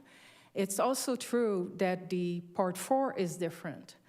But there is such a thing as a Part 5 and having designated building as a Part 4. And the way it is applied right now is that the city has said the subject property is designated under Part 5 of the Ontario Heritage Act. I disagree, we disagree strongly with that statement. Because in fact, if tomorrow there was a brand shiny new building that was coming in this area, would we consider this building as heritage? The answer is no, of course not. Heritage buildings are something that have added values over time. And I often give the example to my clients, if you have a cup from Tim Hortons that is on the stand right now, would worth absolutely nothing. If you have, however, someone very famous would do a discourse, and during that discourse, this very cup would be his cup with the coffee in, that would become added values. And this is what we're after. This building, 33 Lock, what was it? What does it gain over the years? What was lost over the years from this property? And that's where we're at. And yes, there's a need to do a 906 evaluation, not because right now it's a designated building, but as a canvas, some parameters that gives us, does this building has any heritage values? And if it is the case, what are these heritage values that we want to preserve? And if it's the case, if there are any, what are the heritage values that the new design, the new redevelopment will need to convey in the new design? What do we want to see on this building? So this is fundamental to apply the Part 4 right now, even if it's not properly a designated building, but we need to do this exercise. Okay. Again, one among the key points, part of the HCD property is not the same as individually designated Part 4 property and should not face, in fact, the same restriction. The city interpretation overextend Part 5 and 10 by treating 33 Lock as an individually significant despite its minimal heritage contribution to the loss of integrity. The Ontario Heritage Act allows for context-sensitive redevelopment, making this the best conservation strategy for the site. So this is where we're at. Again, this is a question of a gray, where does 33 Lock stand? And that's the real question. The real question is, what do we have from a heritage point of view at 33 Lock? So our study, what we did define and did extensive research, a historian on team. So we have, yes, it's a contributing building within Port Dalhousie, and that there's no disagreement. However, as you know, the property is 90% of the building has been altered. And that's, I did not put 100% because that would be probably what I would think, but to just keep a bit of a margin, I just put 90%. The other thing that is a major, major aspect of this property is the fact that we do not have any facts, evidence, primary sources that justify its assumed circa 1860. We haven't found anything. And trust me, we have put a lot of effort in finding primary sources, not secondary sources by a book or someone said or something else, no. We really did dig, and we really did not find anything from 1860. There are a lot of saying, and that's the danger in research and heritage, is that we cannot go with speculation. We cannot improvise. It's a scientific process, and we haven't found anything. And all the articles or the texts that have been written about 33 Lock Street are always with the word may have been the property of. We are thinking that this is all gray and there's nothing definitive. We know that they were owners. We know that the owners might have owned the land itself. But for the building, there's absolutely nothing that tells us what the building did look like, what the building was, who would reside there. Nothing. There's absolutely nothing. The first information we start gathering up from 1920. So this is a very big statement to say that this is the oldest building in Port Dalhousie. We just don't know. We have nothing to present it. Among the things that we do know, though, is that before 1887, this was a single-story L wing, that there was a kitchen that was added to the west elevation. After 1933, the structure was expanded with a two-story north wing and two-story extension to the west and south. There were significant modifications to the basement. The footing were extended, that probably there was a cell. We just don't know exactly what's the story there again. What's left, we don't know. There might be some remains of an old foundation. But what was above this foundation, we just don't know. Was the building ever white? Was the building ever having a gable roof? Was the building having this set of windows, even for the portion that was presented in purple today? We just don't know. There's nothing that is clear on that. So again, the speculative history of 33 Lock is after doing the whole research on this building, and really when there is a value in a building, I'm the first one to, as I call myself sometimes, the pit bull for heritage. If there is really heritage value, I would be all there. But in this case, we're really not looking at our heritage building. The heritage values of it's not the building. It's the land itself. Maybe there are some owner and some people that were lived there, but again, to focus on the property itself, the building, is a mistake by itself in heritage. So the original structure, we don't have any historical records. There's no documented proof linking the current building to its assumed circa 1860. Also, the 1913 structure was likely replaced in around 1950. Again, we're swimming in something that we just don't know, indicating that uncertainty about its actual construction and timeline. The extent of alteration is unknown, raising doubt about how much, if any, of the original building remains.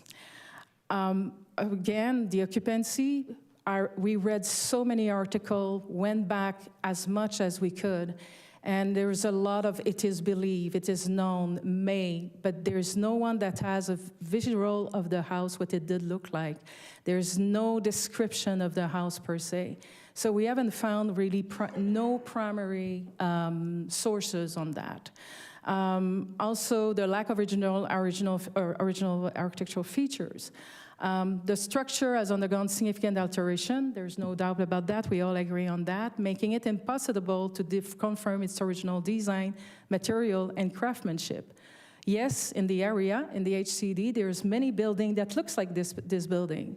But the question I have is that, was there someone at some point who was influenced by what was around, and maybe the original, we know the building was just a Victorian farmhouse originally, that we know, from a vernacular architecture. But we do not know if the building was ever painted white. We don't know if there was a gable roof. And maybe at some point someone said, you know what, I kind of like this building next to me.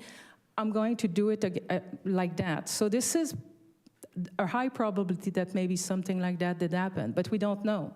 So, and again, the research have not at all confirmed that. So the challenging, so the part that we're challenging a bit the city's heritage staff, and nothing personal, James. So there's no verified evidence of a 1860 structure, that there is nothing of primary sources that are to confirm that. If we are to preserve this building, we're basically preserving a significantly altered structure, conducting best conservation practice. In heritage, we do not preserve what we don't know, we have to have proof of what we're about to preserve, especially when we're looking at something that is completely a reconstruct from different eras. So we definitely are not preserving. If the goal is to preserve something from 1860, this is not what is going to happen here.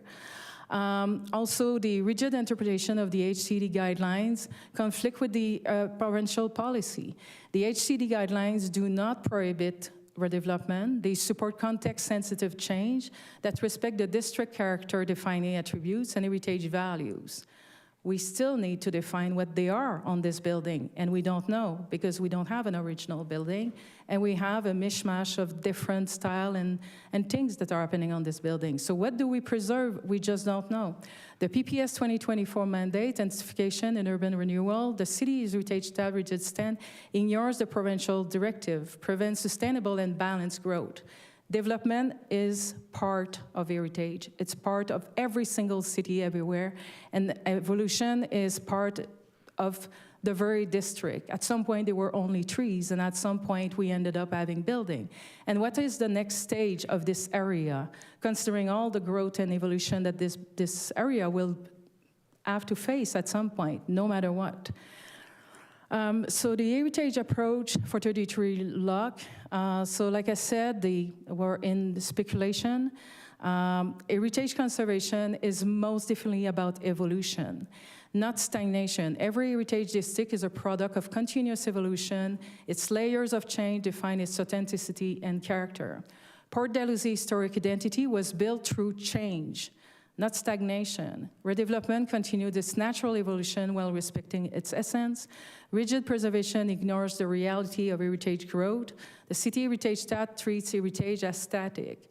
But true conservation principles recognize that evolution is part of a district heritage value as well. The HCD should protect the process of historical layering. And again, what is the next layer? That's a question that we need to ask here. What is the next layer that will respect heritage but at the same time allow growth? So there is a fine balance there. And redevelopment ensure that the district remain relevant and functional, maintaining continuity with its past while adapting to present needs. HCD policy support a well-planned redevelopment when integrity is lost. And again, all this project, the redevelopment of 33 Lock, is aligned with both objectives and how it balances the next evolution, the next stage of this area.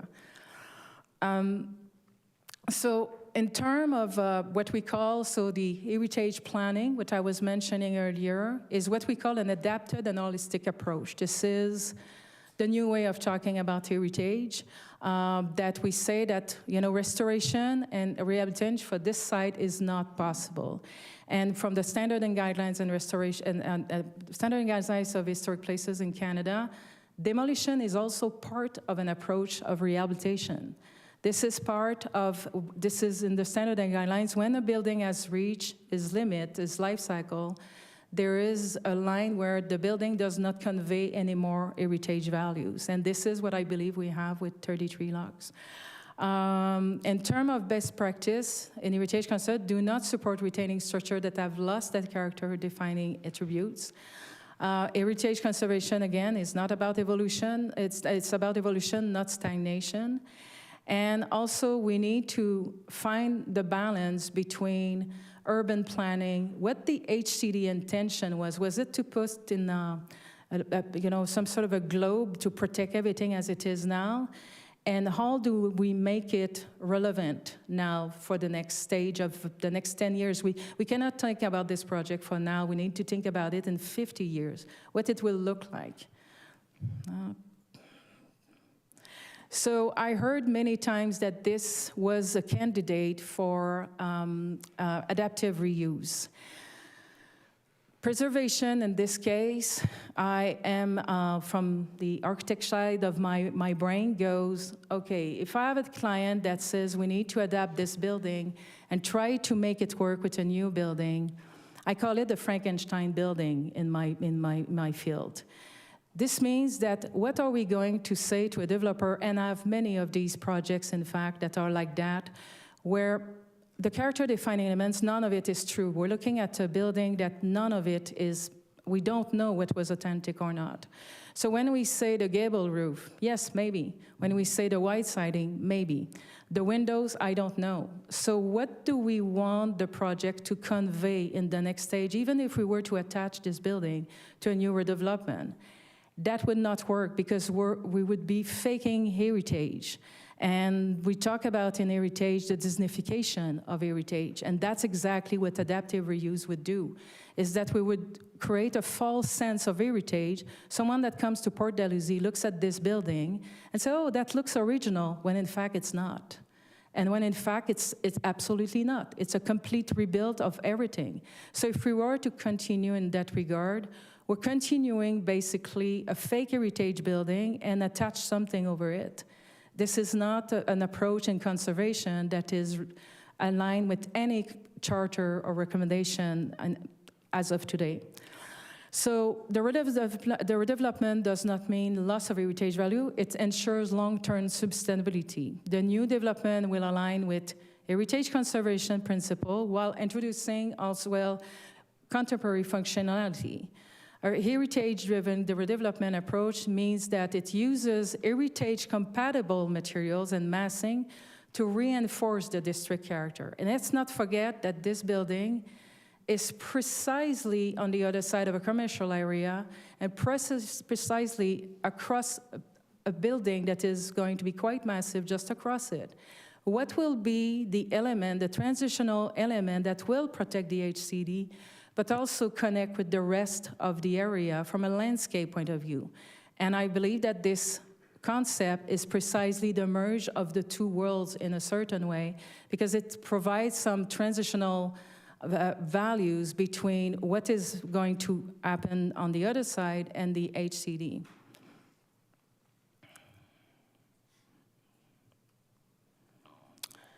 I'm just going to go quickly over that because I think that there's a lot of aspects that were already mentioned.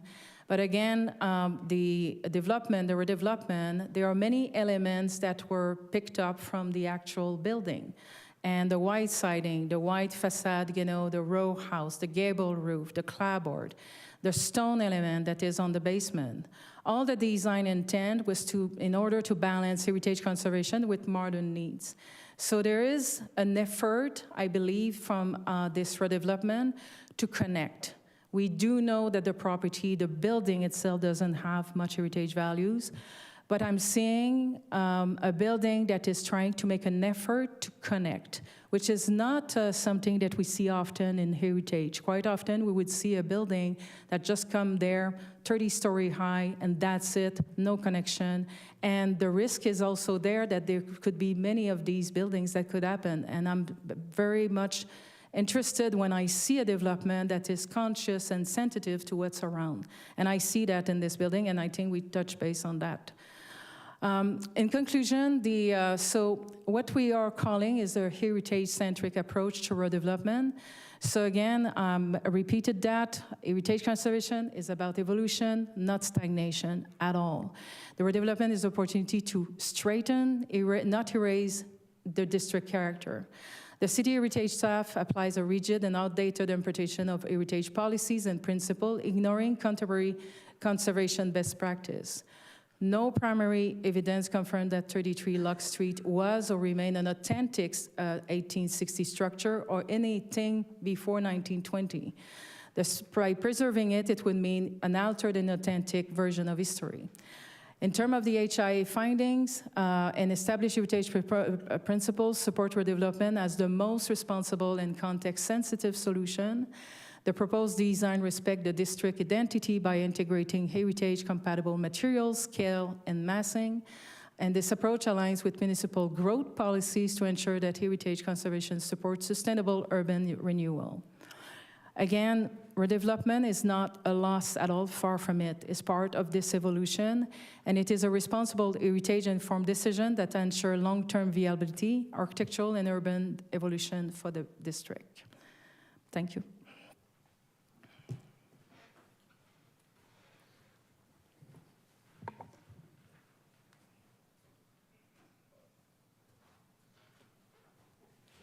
There's a button off to the right. To the right? On the front. Oh, in the front. Oh. Thank you. I just want to be able to read my notes.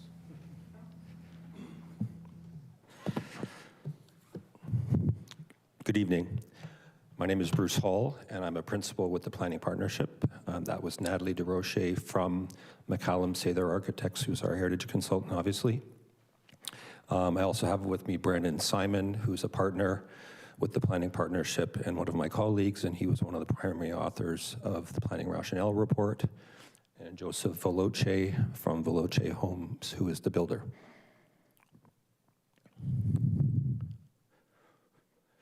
Our project vision is for a high-quality, lower mid-rise building at this very prominent corner.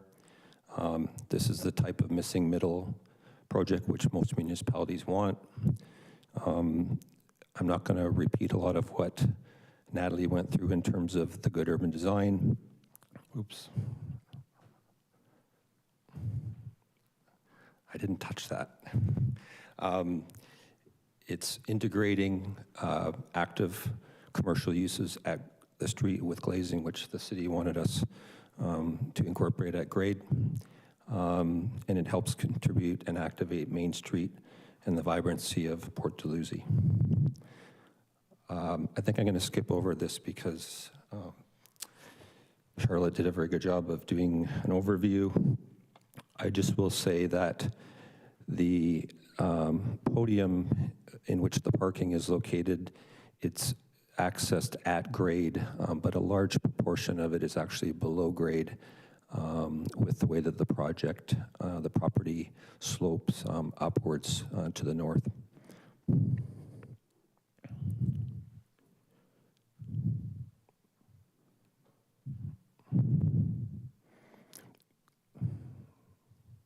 Sort of anticlimactic here, sorry. So I'm going to rely predominantly on Natalie's discussion around the heritage aspects of the PPS, which is the new provincial planning statement. One of the new goals of the PPS was really to about increase a supply of housing, which is important for Port Dalhousie and the city of St. Catharines. The PPS continues to promote the majority of growth within the province and particularly within Port Dalhousie and the city of St. Catharines through intensification, and it also deals with cultural heritage, which she addressed. Some of the key directions in the PPS are about providing more housing options in more compact forms, facilitating residential intensification, and a net increase in the number of units, promoting densities which make effective use of resources, and the overarching goal is creation of good, complete communities. And Natalie dealt with this, so I'm going to move on. In terms of St. Catharines' local growth management framework, it is very unique in it establishes a very ambitious minimum intensification target of 95%, which is higher than a lot of municipalities across the province, and almost all of that to the urban growth area. Council is committed to this through the adoption of those policies, as well as to building compact forms and increased densities.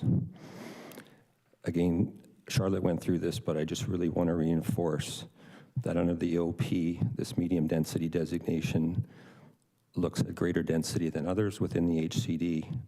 It allows for increases in density from medium to high, provided that these sites are located on arterial or collector roads, of which this is on 2, at the intersection of them, and it's close to medium or high density designations, which it's very small, I apologize, but you can see there are a number of darker brown colored properties in that area.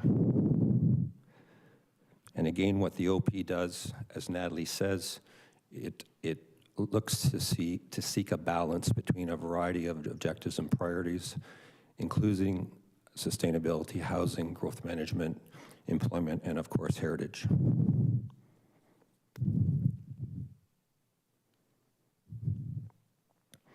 So I went too far, I apologize. Again, I'm not going to spend a lot of time on this. The OP supports good urban design principles, including creating compact, walkable communities with vibrant, safe streets.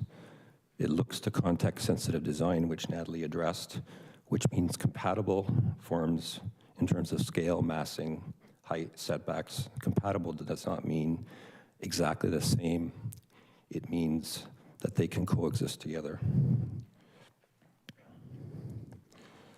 In terms of the heritage policy frameworks, Natalie's done a very thorough job of that. I will note that the HCD guidelines are not intended to be prescriptive. They do not prohibit development, and they do anticipate new construction that's sensitive. These guidelines are over 25 years old, and they fully acknowledge when they were created that situations may arise that were not anticipated. And this is the evolution of the area that we're talking about. They were created at a very different time in a very different context. Mr. Hall, I'm going to jump in for a second. We've gone through a very long presentation about the heritage policy. Yes. If you could move on to other portions now. Thank you. Yes, thank you. So I'm just going to comment briefly about some of the comments in the planning report. The staff report. You understand the heritage position very well. The report is very focused on some of the zoning and the numbers related to massing, height, setback, landscape, and parking type. For the benefit of council, we prepared a few slides to assist in better understanding and visualizing what that really means. And I'll skip over that. In terms of the commentary on massing, height, and setbacks, I think you need to consider that this site is more than just being located in the HCD. It's in a very diverse area with an emerging physical planning context. At the corner intersection of 2 regional roads with a variety of land use designations, including medium density residential and commercial.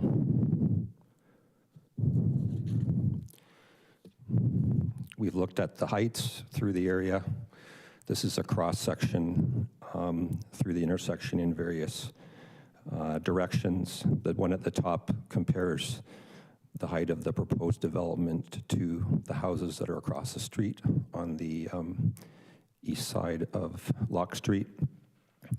And you see, due to the variation in the grading on that property, that the two heights are not that far off from each other. When you look at section B, that's looking across the front of the subject property. It is a bit in the background, and then in the foreground is the Union Waterfront development. And section C does the same thing, but looks along Main Street and looks at the comparison of those heights.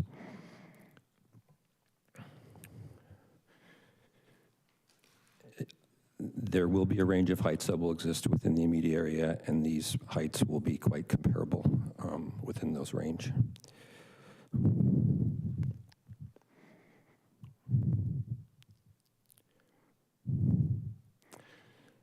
In terms of the proposed height, the regular R3 zone permits apartments up to 20 meters in height, whereas the R3-7 site-specific exception that applies to the R3 properties within the HCD permits a maximum 9 meters of height. Given the planning priorities that we look at that have an influence on development today across the province in St. Catharines and Port Dalhousie, we should look at potential for modest increases at appropriate locations to accommodate the growth that is directed. The 16.4 meters is the actual proposed height of the building. 17 meters is what's in the zoning bylaw. It's partly a function of where the principal entrance is located, and that at the current time is on Main Street. If that entrance was to be on Locke Street, which we originally proposed, just based upon that difference in definition in the zoning bylaw, the height would actually be around 13 meters without any change to the massing of the building whatsoever. So within, whether the height is 13 or 16, depending on the definition, it doesn't change the massing, which we believe is appropriate for the location. The height is actually about 4 stories at the front along Main Street. And because of the grade sloping up and the garage being located partly below grade, at the back again, it's 4 stories of height above the podium. I'm not going to spend a lot of time on this because Natalie did a very good job of talking about some of the cues that were taken. In terms of the setbacks, the R3 zone standards, including those for building setbacks, are based upon what we think is a very suburban typology. It's not really reflective of contemporary urban design best practices, which promote more compact urban forms pulled closer to the street. The podium is actually pulled closer to the east and west, close to the existing property line. And on the north and west, again, it's closer at the podium level, but that level is largely at or below grade. The building is stepped back, as Charlotte mentioned, at the levels above to varying degrees to create private amenity and separation at an urban scale. In terms of the landscape, again, this is a challenge with the zoning definition. You heard Charlotte talk about how the building does not meet the minimum landscaped open space. Again, this is because the definition of grade. What we've tried to do here is just show you how much of the site actually does have landscape space in terms of soft landscaping, hard landscaping, terraces at above grade where the building meets Locke Street, as well as on top of the podium where it steps back. And when you actually take these all into consideration, it's actually more closer to 40% of the site. And then that's private amenity up on the roof, and that would get you up over 50. And it's just the way the bylaw is interpreted. I'm not trying to say that it meets the standard, but this gives you a good indication of what really happens on site. And I'm getting close to the end. This development proposes the use of parking lifts or stackers in order to efficiently respond to the parking needs of the building. Stackers represent a contemporary and growing approach that we're seeing being used in many municipalities as a more efficient and cost-effective way in delivering parking, which is becoming very, very costly to construct. That in turn helps bring down the cost of housing because parking today adds about $100,000 a unit in traditional underground forms.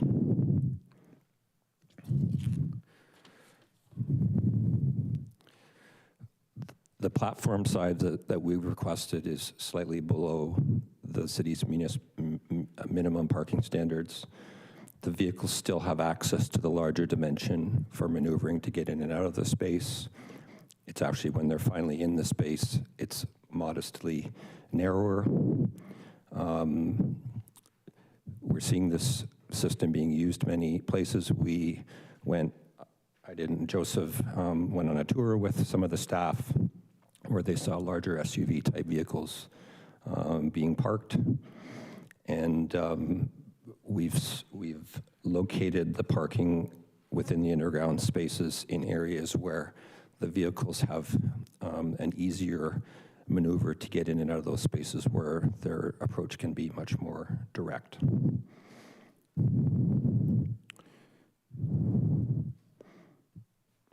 I think I'm going to end it there. That's just a slide about Veloce Homes. And thank you very much for your time this evening. I apologize about my voice. I'm getting over a cold. Are there any questions for the presenters? All right, seeing none, thank you for the presentation. Thank you very much. Prior to discussing the report, we will hear a delegation from Hank Beekes and Owen Dixon. Does anyone else in attendance wish to speak this evening? All right, seeing none at this time, Mr. Beekes, the lectern is yours.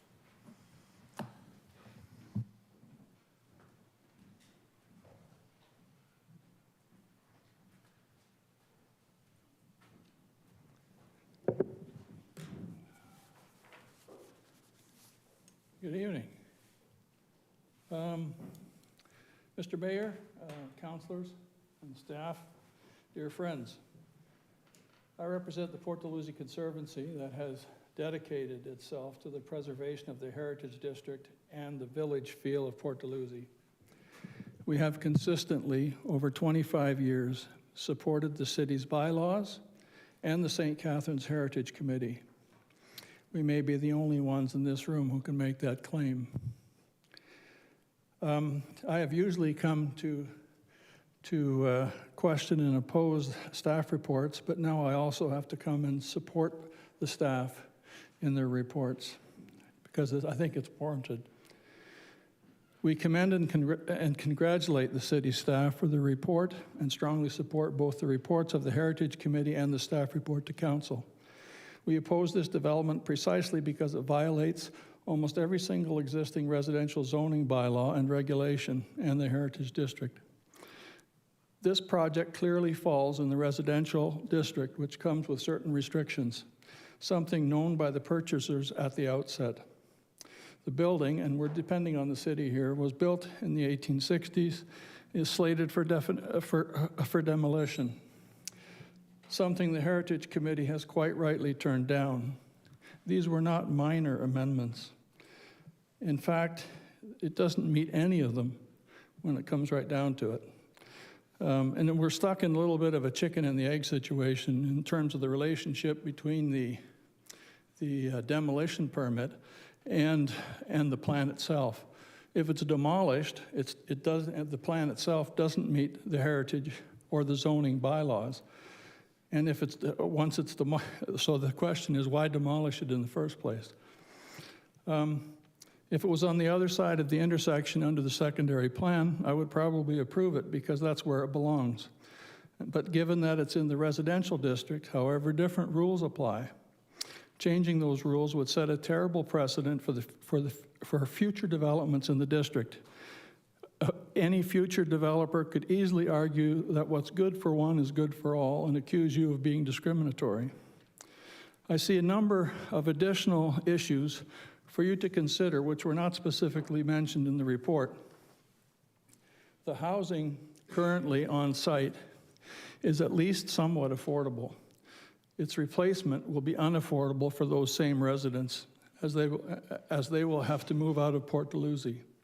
It does nothing for affordability and will likely increase affordable housing issues. Second, there is no engineering report that indicates that the developer needs to demolish an 1860s building and that it cannot be adaptively reused and upgraded.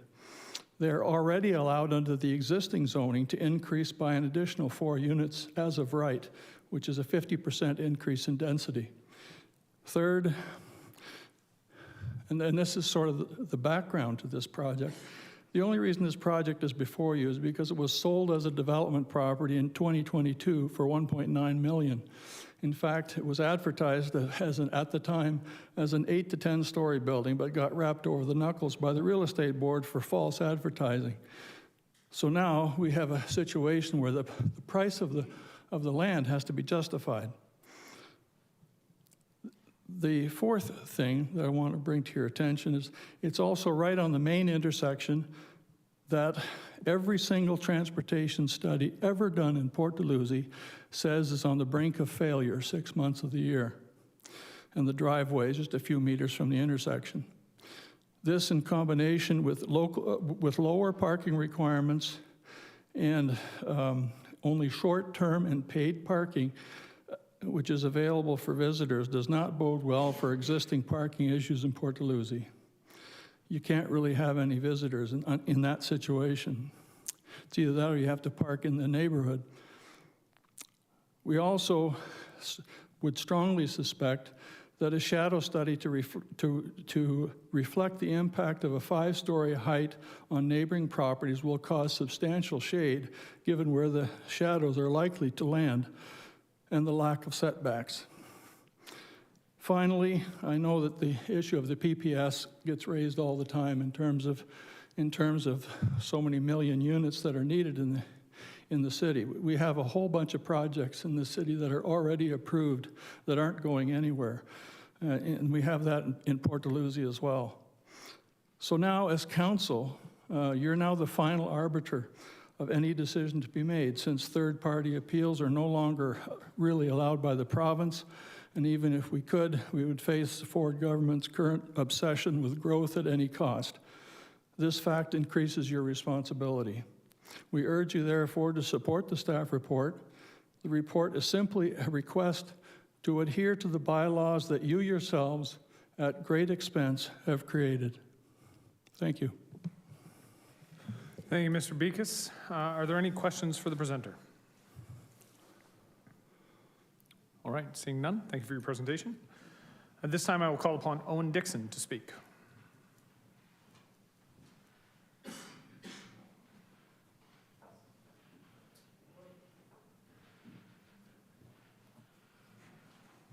The lectern is yours. Good evening, everyone. My name is Owen Dixon. I own a property which runs adjacent to the build that's happening right now. Listening to the builder speak, I think one of the fundamental differences that I noted as they were speaking was I've spent 22 years maintaining and keeping my house, the historic building that it is, while the developer within 2 years has decided that it's not a heritage building and wants to demolish it. So it's quite a difference of opinion when it comes to how one behaves in a heritage district. But having said that, as I said, I'm here to speak to some of the concerns regarding the proposed development at 33 Locke Street. First, though, I would like to thank Ms. McEwen and city planning staff, as well as heritage staff, for putting so much thought into their submissions for City Council to consider. And I should state from the start, I agree with their recommendations to deny this proposal. I recognize the submissions of Ms. McEwen and heritage staff carry the most weight, but I wanted to come here tonight as I believe hearing from those most impacted by such a proposal is important. My wife and I share a property line with this apartment complex. It has been a friendly and positive relationship since we moved in 22 years ago. And up until this proposal, as neighbors, we have been on good terms. And I want to make this first point very clear. This apartment complex is a part of our neighborhood. It started out as a house, it expanded from there, but it has always been a part of the neighborhood well before my wife and I ever arrived. So when I first heard of this proposal, my first thought was really shock because of how little regard this development had for the neighborhood that it lives in. In fact, my first thought was, well, they want to put in 26 units, that's impossible under the current bylaws. I quickly realized that the intent was to completely rezone the property, to do away with almost every bylaw in place that supports our neighborhood. Their proposal asked for height restrictions changed, setbacks changed, number of parking spots for the size of the buildings changed, ratios involving the size of the building relative to the green space changed. And really, there isn't one of those changes I've mentioned that wouldn't have a negative impact on the enjoyment of my property, and for my neighbors, the enjoyment of their property. This isn't some derelict piece of scrubland that hasn't been used in years. This property is the antithesis of an undeveloped piece of land. It is a part of Port Dalhousie and as such has close to 200 years of history behind it. It is not something that you should be able to rezone with the stroke of a pen. And this history brings me to my sort of second shock, which was wondering what the proposal would look like, given that they would have to incorporate what is already there, given the heritage nature of the property. If you live in Port Dalhousie, particularly Old Port, in all likelihood, you appreciate its heritage status. Keeping up an older home is more labor intensive, it is more time consuming, it is more costly, but we do it because we appreciate that connection to the past. We want to honor those who came before us. We want to keep the character of this 200-year-old neighborhood alive and well. So to find out the solution of incorporating old into new was to actually do none of that, but simply tear down history. Well, I will tell you that was fairly confronting. And then shock number 3, and this is a fairly practical note, but I really wanted to point this out, and it came out at the open house when someone much wiser than me pointed out that they didn't see where deliveries could park. Because the reality is the scope and scale of this project for such a small piece of land is so large that every delivery truck, every skip the dishes, every Uber has no choice but to stop on the street. This was something I simply hadn't thought about, and I can't tell you what a disaster that would be. Port Dalhousie is a peninsula, 2 ways in and 2 ways out, and for the vast majority of us, that 4-way stop has to be navigated multiple times a day to access our doctors, our dentists, our friends, our family, our daily living needs. This is a 4-way stop within meters of where hundreds of condos have been given the go-ahead. These to-be-built condos are adjacent to a parking lot that welcomes thousands of visitors every year. It is an incredibly busy spot, with perhaps its only salvation being that people leaving Lakeport and turning left onto Main have no reason to stop as soon as they turn left. But really all you need is 2 vehicles, 1 delivery truck on Lakeport and 1 in front of this proposed building, and traffic will not be able to move. The best case scenario is a ridiculous amount of time getting in and out of port, but the worst case scenario would be emergency vehicles stuck with no way to navigate essentially the parking lot that would be port. The reality is this is a unique little plot of land that doesn't support going bigger. If anything, we should be looking at ways to minimize the impact of construction so close to the main artery of port. And with that, I'm sure my time is up. Thank you for listening. Thank you for your consideration. Thank you for the presentation. Are there any questions from council? You were okay. I would have called you back if you weren't. Thank you for the presentation. Are there any other speakers? All right, seeing none, can I have a motion to close the public meeting? Councilor Williamson, Councilor Lindell. The council closed the public meeting respecting recommendation report applications to amend zoning bylaw 2013-283 and the City of St. Catharines official plan subject lands 33 Locke Street. All those in favor? Opposed? That is carried. The public meeting is now closed and council is called to order. Persons wishing to receive notice of council's decision should submit a written request to the office of the city clerk. We will start with the motion for demolition and proposed new building. I have Councillor Williamson moving the motion. Can I have a seconder? Councillor Lindell. All right. This is now the time for questions to staff. I have Councillor Townsend. Thank you, Mr. Mayor. Through you. Apologies, I'm just going to jump in. Time for questions of staff and comments. So we're doing it all at the same time. Thank you. Apologies, Councillor Townsend. Thank you, Mr. Mayor. I want to thank staff for all the work that they've put into this.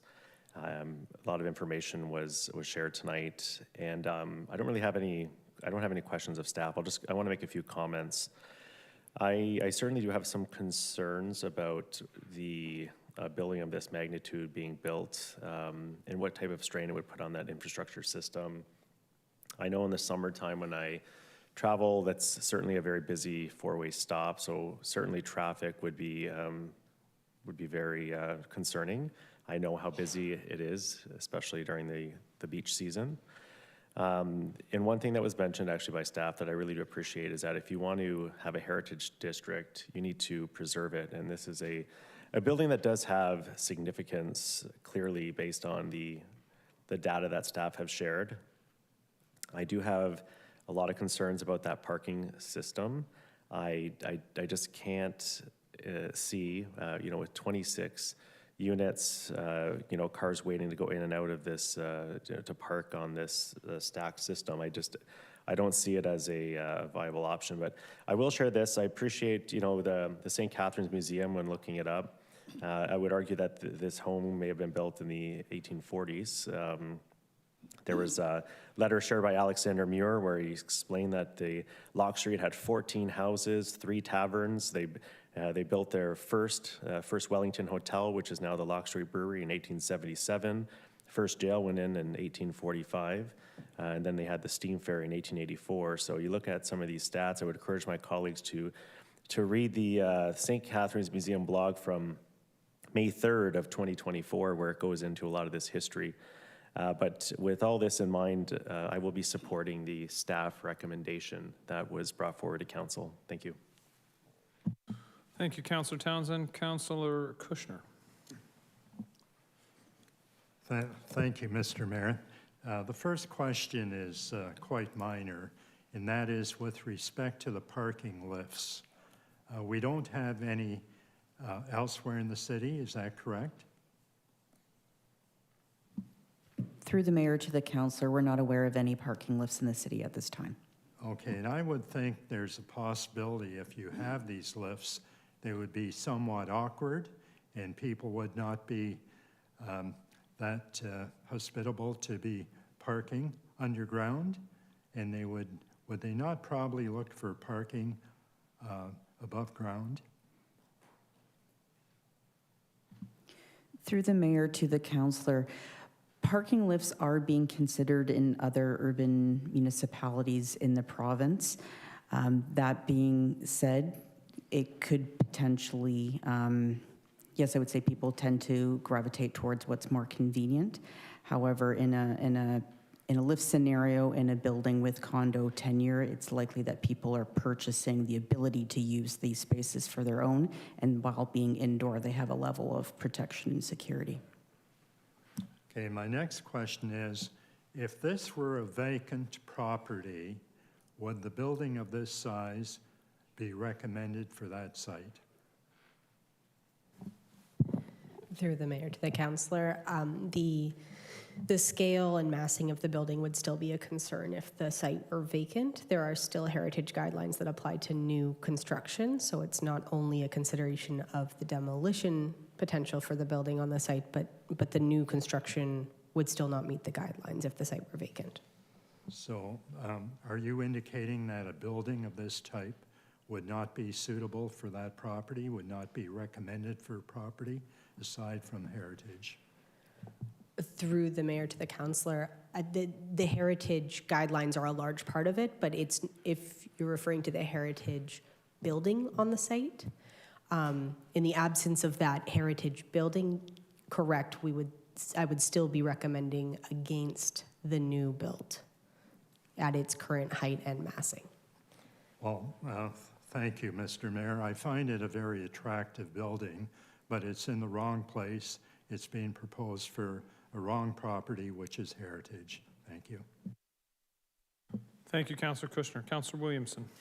Thank you, Mr. Mayor. Well, there are times, I guess if there are times that you miss Carlos more than other times, not having his voice here tonight does leave us a real void, because we know he would have plenty to say on this.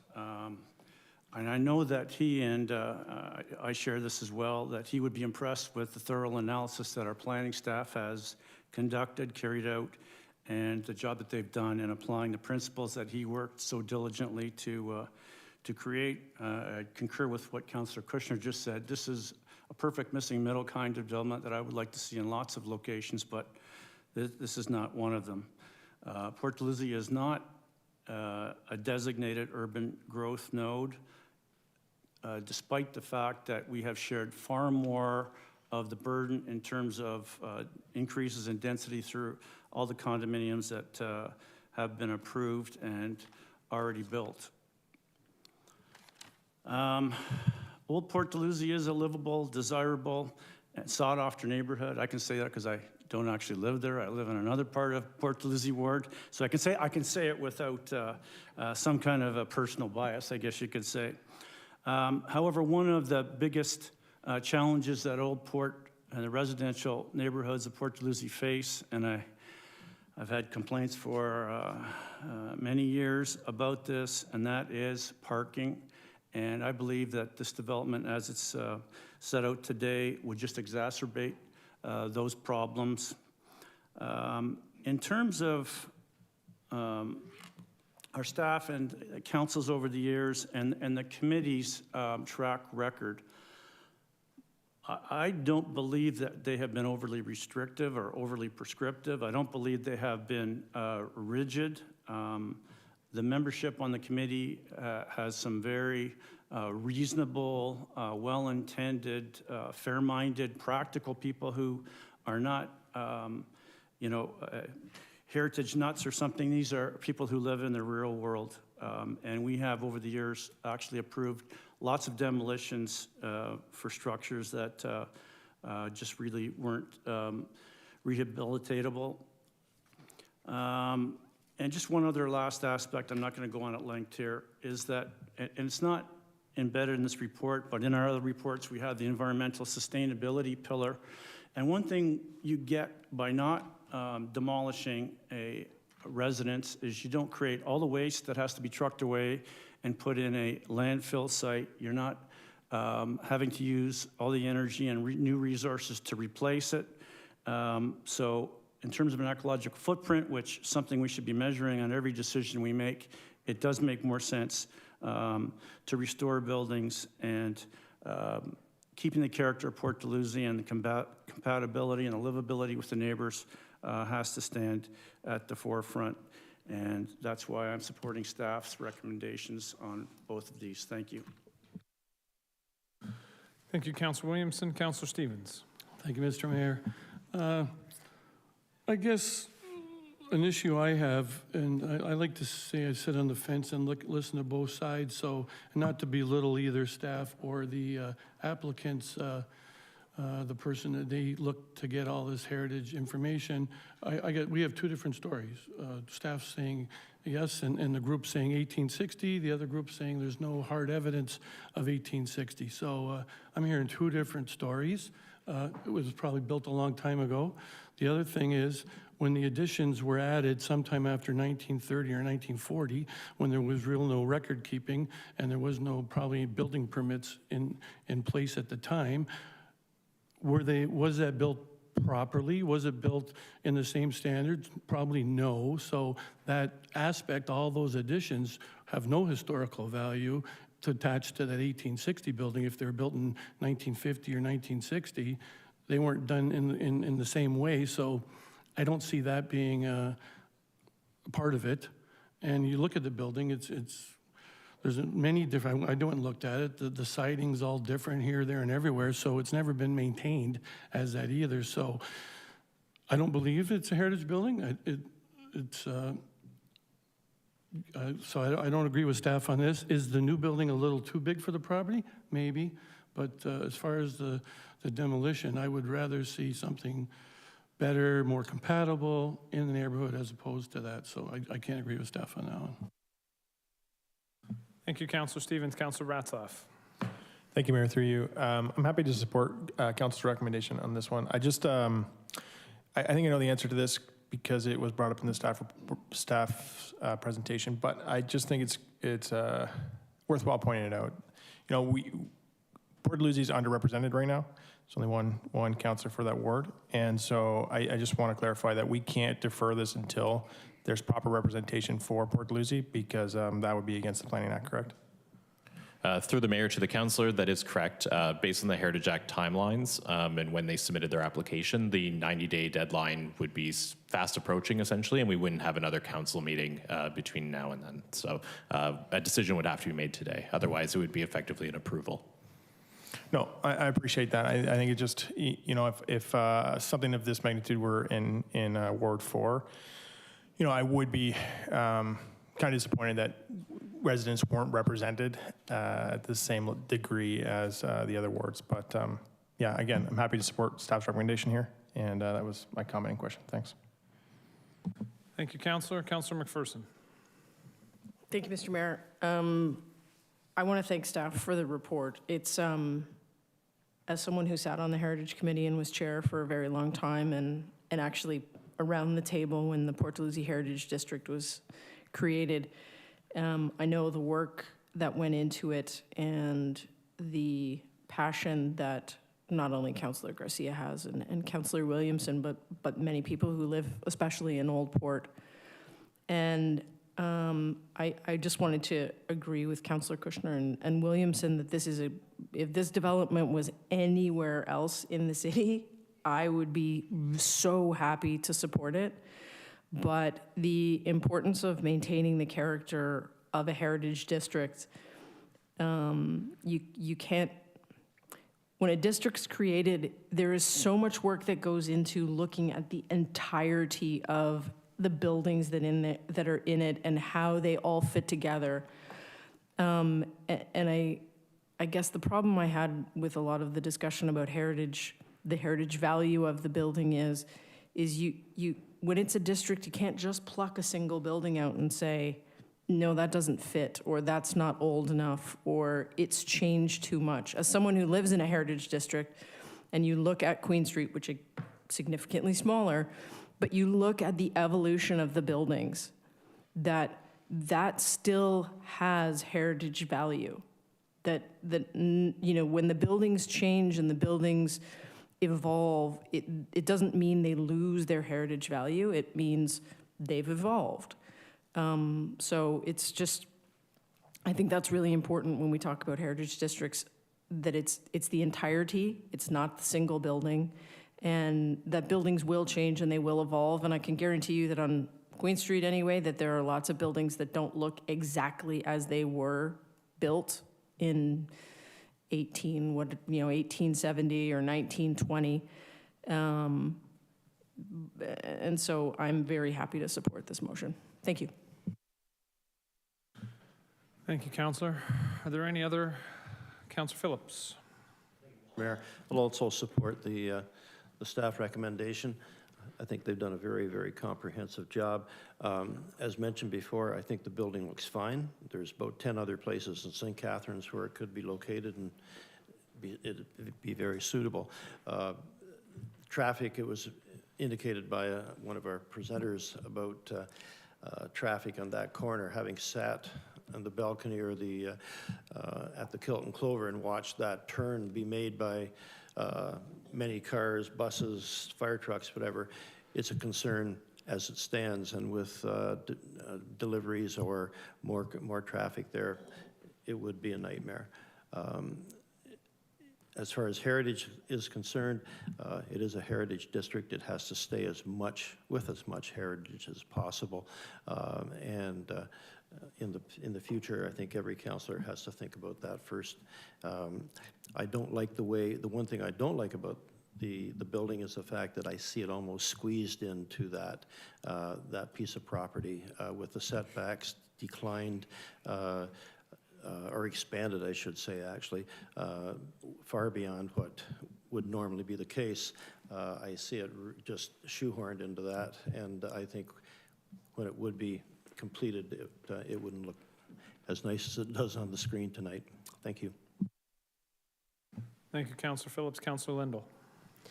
Like Councillor Stevens, I take a look at the agenda that comes in, and then I sit down and I listen to both sides of the story.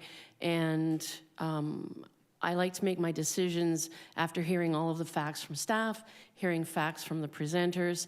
And the one thing that actually swayed me the most was Ms. McEwen's answer to Councillor Kushner's question, which was, this still wouldn't be a building that they would recommend on this piece of property because of the Heritage District designation, and the fact that we've all been to Port Dalhousie. We all have been there in the summertime.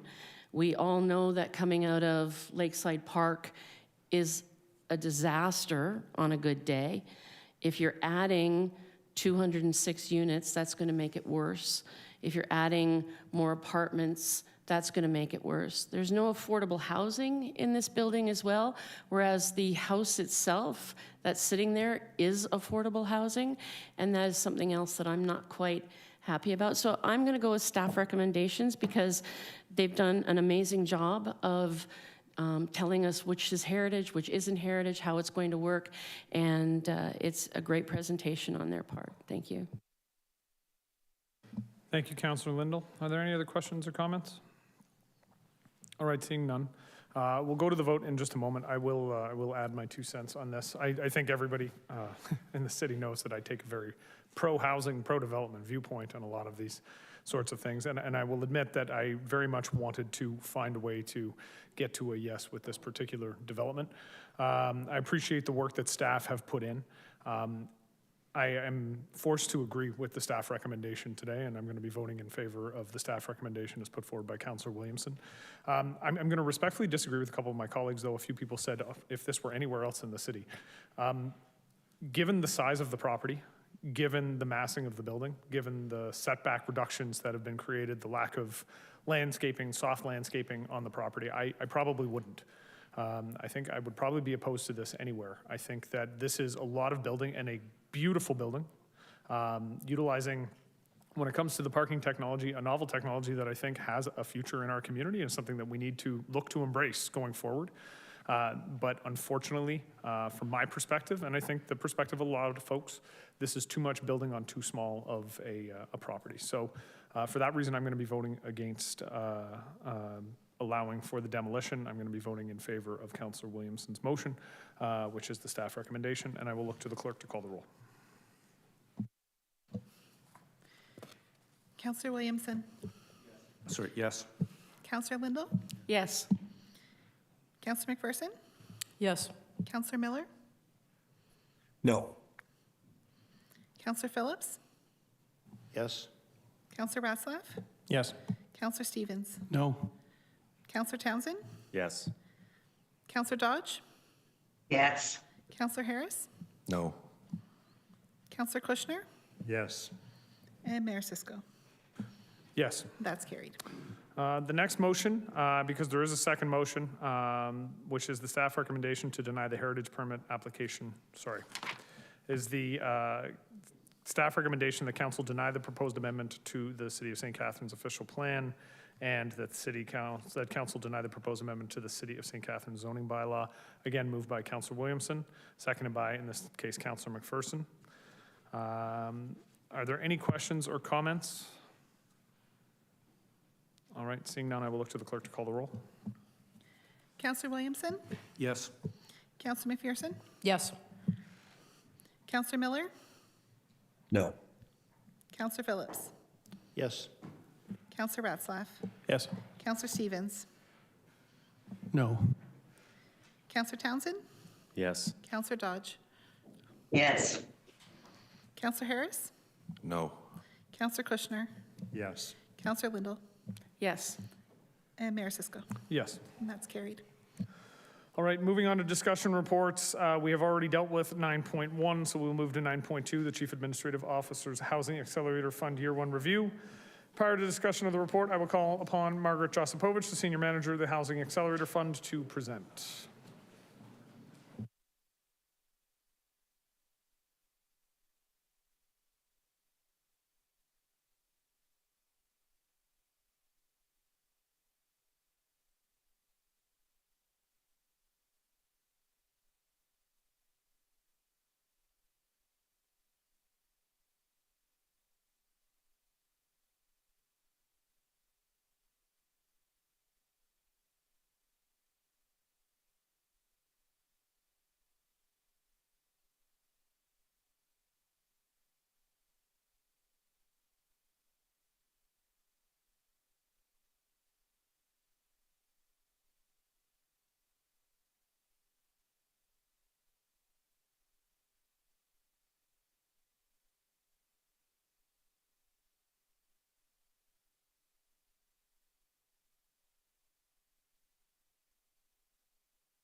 Okay, thank you very much.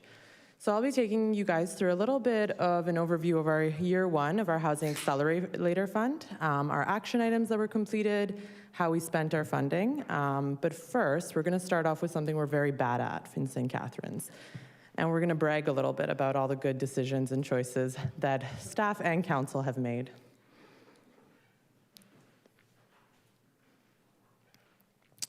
Okay, so the progress that where we're at right now is really built on a foundation of decades of commitment to progress. And it's been decades of good planning decisions. St. Catharines, for example, had very protective agricultural policies decades before the Greenbelt was even envisioned. Council after council chose progress over sprawl and continues to do so. And the points on this slide are really just a handful of examples when there have been hundreds and thousands over the years. We were one of the first municipalities in Ontario to implement a community improvement plan in 2004, and it has been used as the blueprint for pretty much all of the rest of them in Ontario. In 2012 and 2013 came the new comprehensive official plan and zoning bylaw, which were approved by council, and it created some of the most progressive and permissive policies, again, in Southern Ontario. 2015 saw the creation of the new CIP, and it was a change to address the changing needs of the community. And in 2017, council asked staff to come back with every possible tool that a municipality could implement to encourage the development of housing, particularly affordable housing. And staff came back with the Housing Action Plan. And there were 41 action items that were outlined that the city could try and implement to encourage housing. To date, about 38 of those have been implemented, which is quite an achievement because I remember when we were drafting, we were thinking, wow, this would be crazy if we could do all of these. And that was a decision and effort made by council and staff that was incredibly committed to addressing the housing crisis even then. And then in 2017, the proactive land needs assessment that resulted in conversion of dozens of acres of land into use for mixed use and housing. That is typically something that's initiated by the private sector. Again, a very proactive approach. And the CIP was once more reviewed in 2020 with the notable addition of affordable grants and incentives. And in 2023, council supported the provincial housing pledge of 11,000 units over 10 years. And all of that sort of culminated in our 2024 HAF action plan.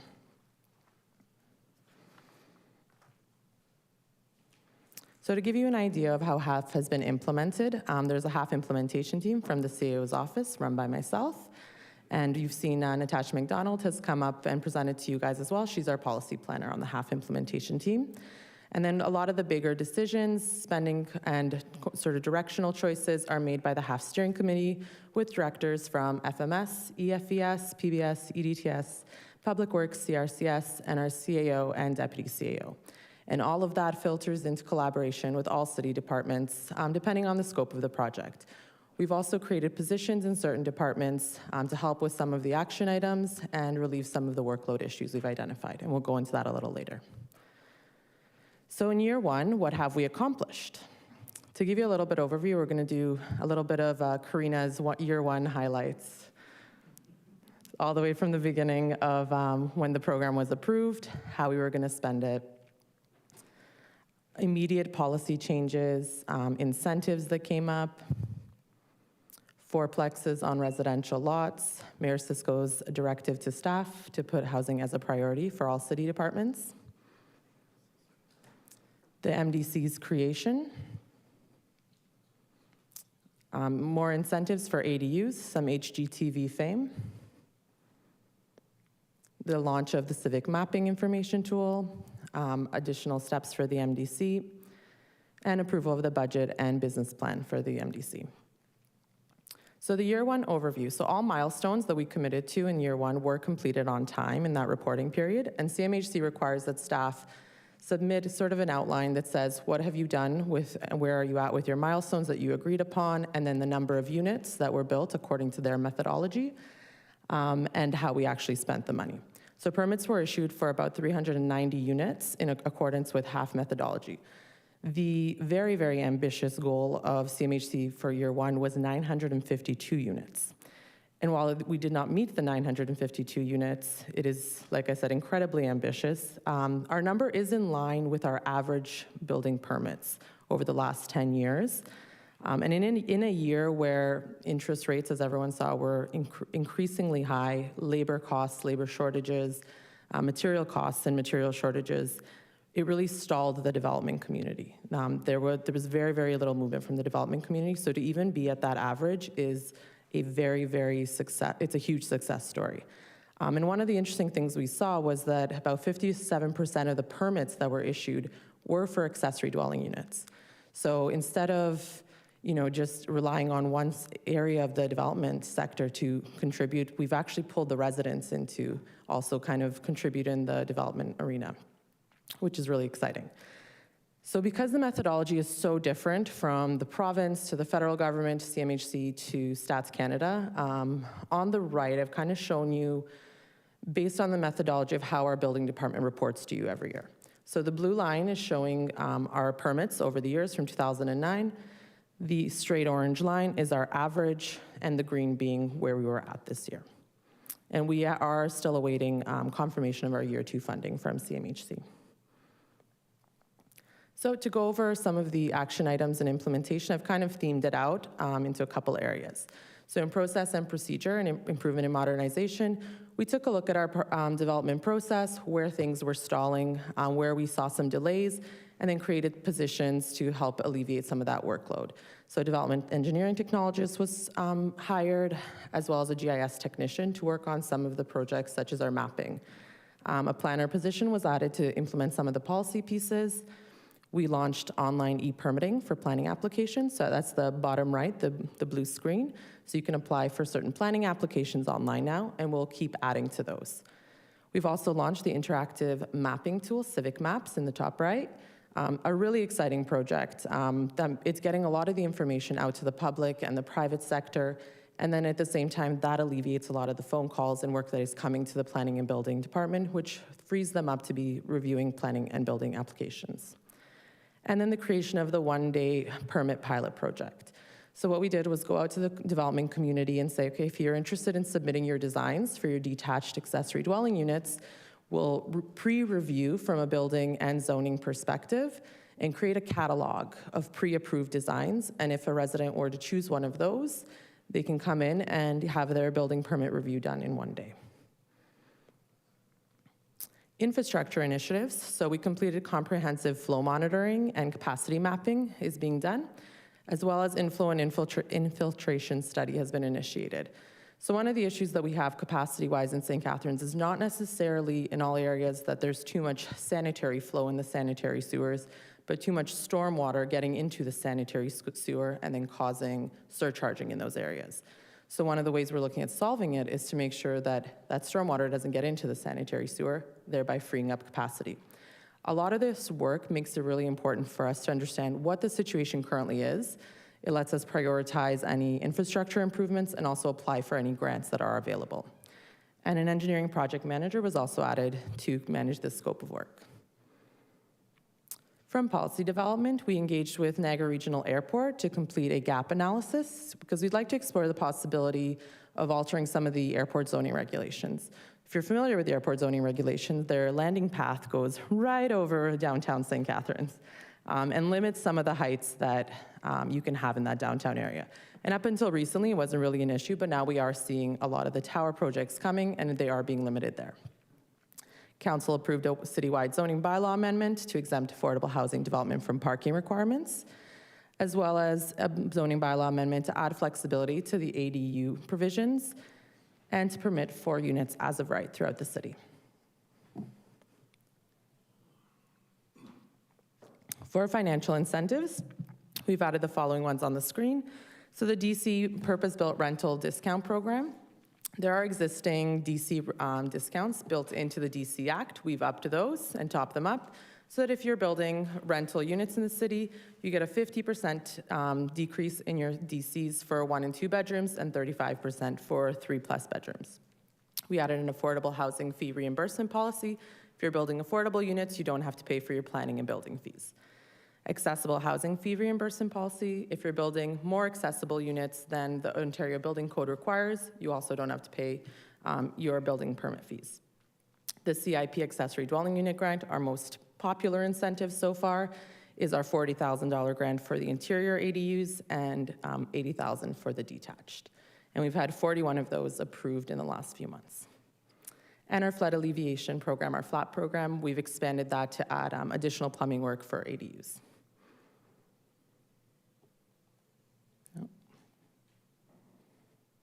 Consultation and collaboration and best practices. We've done a lot of research on accessibility retrofits and incentives and development options, and we'll bring some of those back to council in this following year. We partnered with the University of Waterloo in the development of green building standards, which will also be coming to council for endorsement. And those can be used on private developments. They can be used as part of evaluations for community improvement plans, and they can also be used on public projects. We did some sustainability-focused public education and information campaigns, and we partnered with Niagara Regional Housing, Bridge Housing Construction, Bridge Housing. We launched discussions with Transport Canada regarding federally owned lands in St. Catharines that are prime for redevelopment. As part of our development initiatives, of course, the creation of the Municipal Development Corporation, identification assessment of many of the sites, of city-owned sites, as well as privately owned sites. We try to complete some of the study work on some of these sites ahead of time to speed up their development potential. So completing phase 1 and 2 environmental site assessments, the transfer of several city-owned sites to the MDC is underway, and sector engagement has also begun there. And then funding was provided for the partnership project with NRH for 320 Geneva for the construction of bridge housing. So the phase 1 and 2 environmental site assessments, as well as a little bit of the remediation and filing of a record of site condition, was funded through HAF. And that enabled that project to be able to move forward. So the year 1 spending is outlined on the slide. On the first column, you can kind of see what topic the funding falls under. For spent, those are funds that have been fully paid out from the account, so about $685,000. Committed is funds that have approved purchase orders, requisitions, or grant approvals where we have a commitment to pay them out. And that's $3.6 million. A lot of the grants are paid out post-construction, which is why there's a little bit of that delay. And then for allocated funds, those are funds that are forecasted. That's what we think a certain grant or amount will cost, but they're not approved, so we don't have a commitment yet to pay those out. And then a contingency piece. So as part of our HAF reporting to CMHC, they also asked whether we had any new initiatives that we'd like to pitch to the federal government and ask for more money, which obviously we said yes. So those 4 items that are listed is kind of what we've included in our reporting. The first one being a housing enabling official plan modernization. So as many of you may know, Niagara Region is being relieved of their planning responsibilities come the end of March. And when that happens, their official plan filters down to the city. So for a little period of time, we're going to have 2. Obviously not an ideal situation. So there's going to be a consolidation process that happens where you look at both, you keep what policies work for the city, remove what's not appropriate or applicable. So instead of just doing a consolidation process, our request to the federal government to say, let's also take this opportunity to modernize the OP, take a look at how we can make it even more flexible, bring it even further, be even more progressive than it was in 2012. And the funding requested for that is about $400,000, and the idea is that that would cover some of the studies and staffing that would go with it. The next one is the purpose-built rental development charge discount expansion. So as I said, we had offered discounts of up to 50%. This request would be able to cover the other 50%. So if you were building rental units in the city, you would 100% of your DCs would be covered. And that request is $8 million. And then expansion of the Municipal Development Corporation. The funding requests for $10 million, and most of this was related to property acquisition. So just to be able to expand what the program can do. And then expansion of the accessory dwelling unit program. This was a very quick and easy way to add a lot of units. And in a time when the market is not really supportive of all development moving forward, we thought it would be a great time to take advantage and build even more. Thank you very much. Take any questions. Thank you, Mr. Ospovich. Are there any questions for the presenter? Councillor Phillips. Thank you, Mr. Mayor. Thank you for your presentation. And you've done great work. Everything's in line. The only problem is we don't have any housing starts. We have all kinds of big pieces of land that we see pictures of in the St. Catharines Standard of 48 stories, or on Scott Street, you name it, over here. What's the holdup, other than money, I suppose? Do we see any starts happening soon? Because we're getting or I'm getting that question. I'm sure other councillors are too. We've got lots of land, but we don't have anything being built other than on the site on Vine Street where the Legion is going to start. They're moving in there now, but we've got a lot of other places. Can you give us an update on that? Through the mayor to the councillor. So a lot of it is to do with obviously the interest rates and everything that kind of happened with the market in the last 2 years. We went as far as I met with a lot of the big banks to say, guys, what's going on? Like, why aren't people moving forward? And it really comes to the point where it made more sense to hold on projects and to keep your money rather than invest because there was no profit that was going to be made in the development process. So until some of that comes down, we don't really see the same type of activity. That being said, I think we're pretty optimistic for 2025. We have a lot of projects right near the end of approval. And a huge shout out to our planning team and our ECDev team who really went above and beyond on trying to do everything within our power to get these projects and permits issued.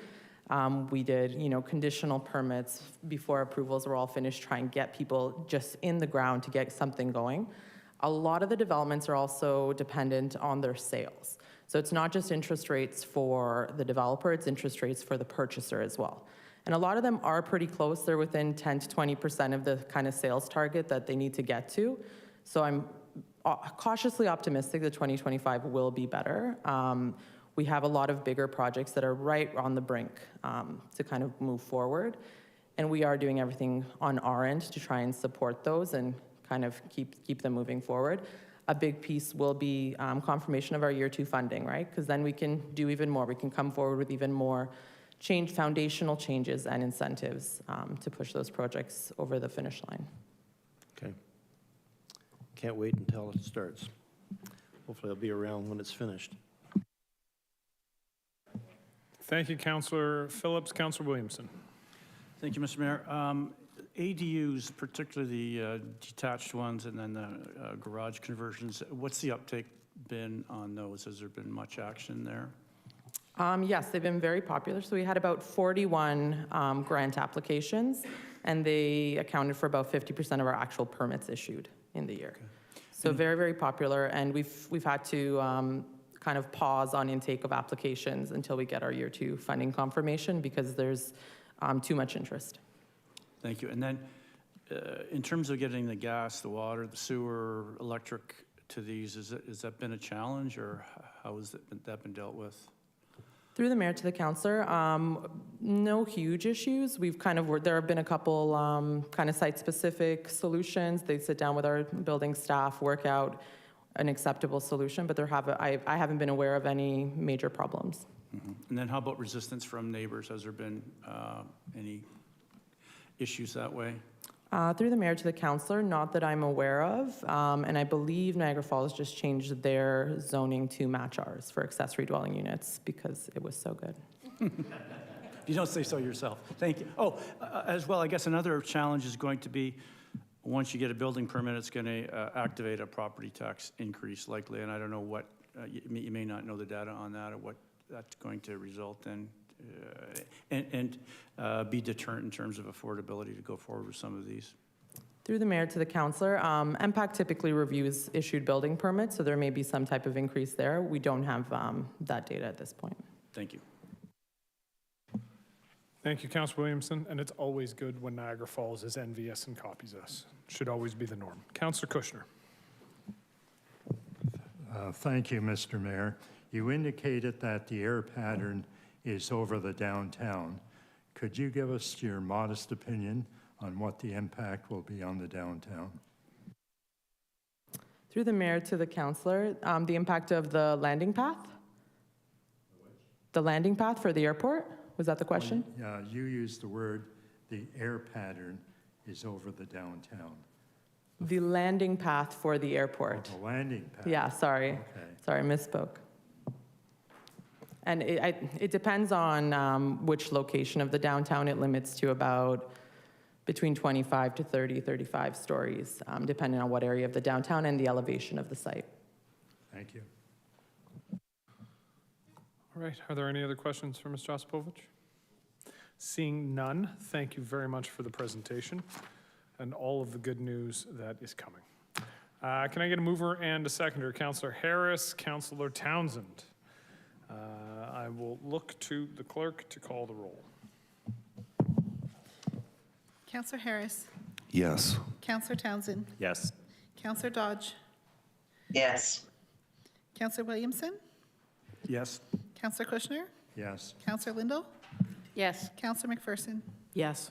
Councillor Phillips. Yes. Councillor Miller. Yes. Councillor Stevens. Yes. Councillor Ratzlaff. Yes. Mayor Cisco. Yes. And that's carried. Excellent. And before we move on, I do just want to extend council's gratitude to Ms. Josipovich as well as the entire HAF steering committee. Good work, and it's appreciated. This is our biggest priority, and it's necessary work, so thank you. We'll move on to item 10.1, the motion to cancel previously set meetings. This one is moved by Councillor Phillips and seconded by Councillor Stevens, that we cancel the training meeting of March 3rd, 2025, and the council meeting of July 28th, 2025. Are there any questions or comments? All right, I'll look to the clerk to call the roll. Councillor Phillips. Yes. Councillor Stevens. Yes. Councillor Townsend. Yes. Councillor Williamson. Yes. Councillor Ratzlaff. Yes.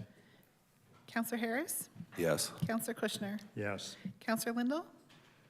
Yes. Councillor Dodge. Yes. Councillor Miller. Yes. Councillor McPherson. Yes. And Mayor Cisco. Yes. That's carried. All right, call for notices of motion. Are there any notices of motion for the upcoming meeting? I do have one. It will be related to an announcement that I'm making during the State of the City speech, but I can't tell people any more than that, so it'll be there on time. And you should all tune in and pay attention. I'm looking directly at the press member who is sitting there. Report requests. Are there any report requests? Seeing none, committee and task force, can I have a mover and seconder to receive and file the minutes? Councillor Phillips, Councillor Stevens, all those in favor? All those in favor? Opposed? That's carried. And at this time, I will look to the clerk to read the reasons for going into closed session.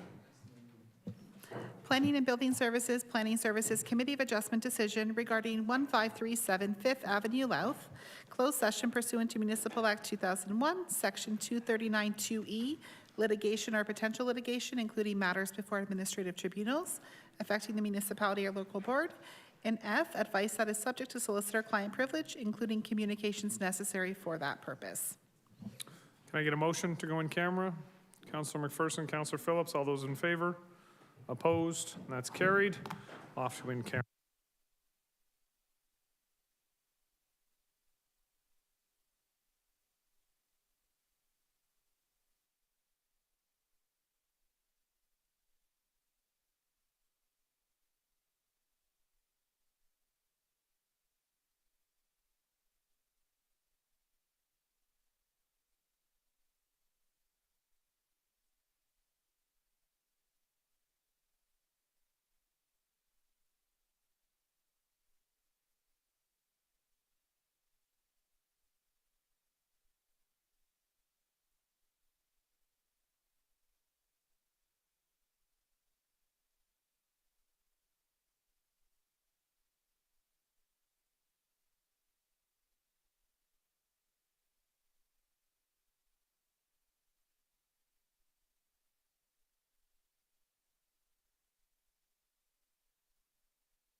Back into open session. Motion arising from the closed session.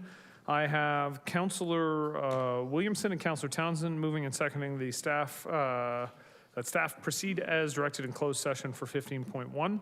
I will look to the clerk to call the roll. Councillor Williamson. Yes. Councillor Townsend. Yes. Councillor Stevens. Yes. Councillor Ratzlaff. Yes. Councillor Phillips. Yes. Councillor Miller. Yes. Councillor McPherson. Yes. Councillor Lindell. Yes. Councillor Kushner. Yes. Councillor Dodge. Yes. Councillor Harris. No. Mayor Cisco. Yes. That's carried. Bylaws. Can I have a mover and a seconder? Councillor McPherson, Councillor Phillips. The bylaws listed on the council agenda as A to C be read a first time, considered and passed, and that they be signed and executed by the mayor and the clerk. All those in favor? Opposed? That's carried. And can I get a motion to adjourn? Councillor Stevens, Councillor Williamson, all those in favor? Opposed? Done.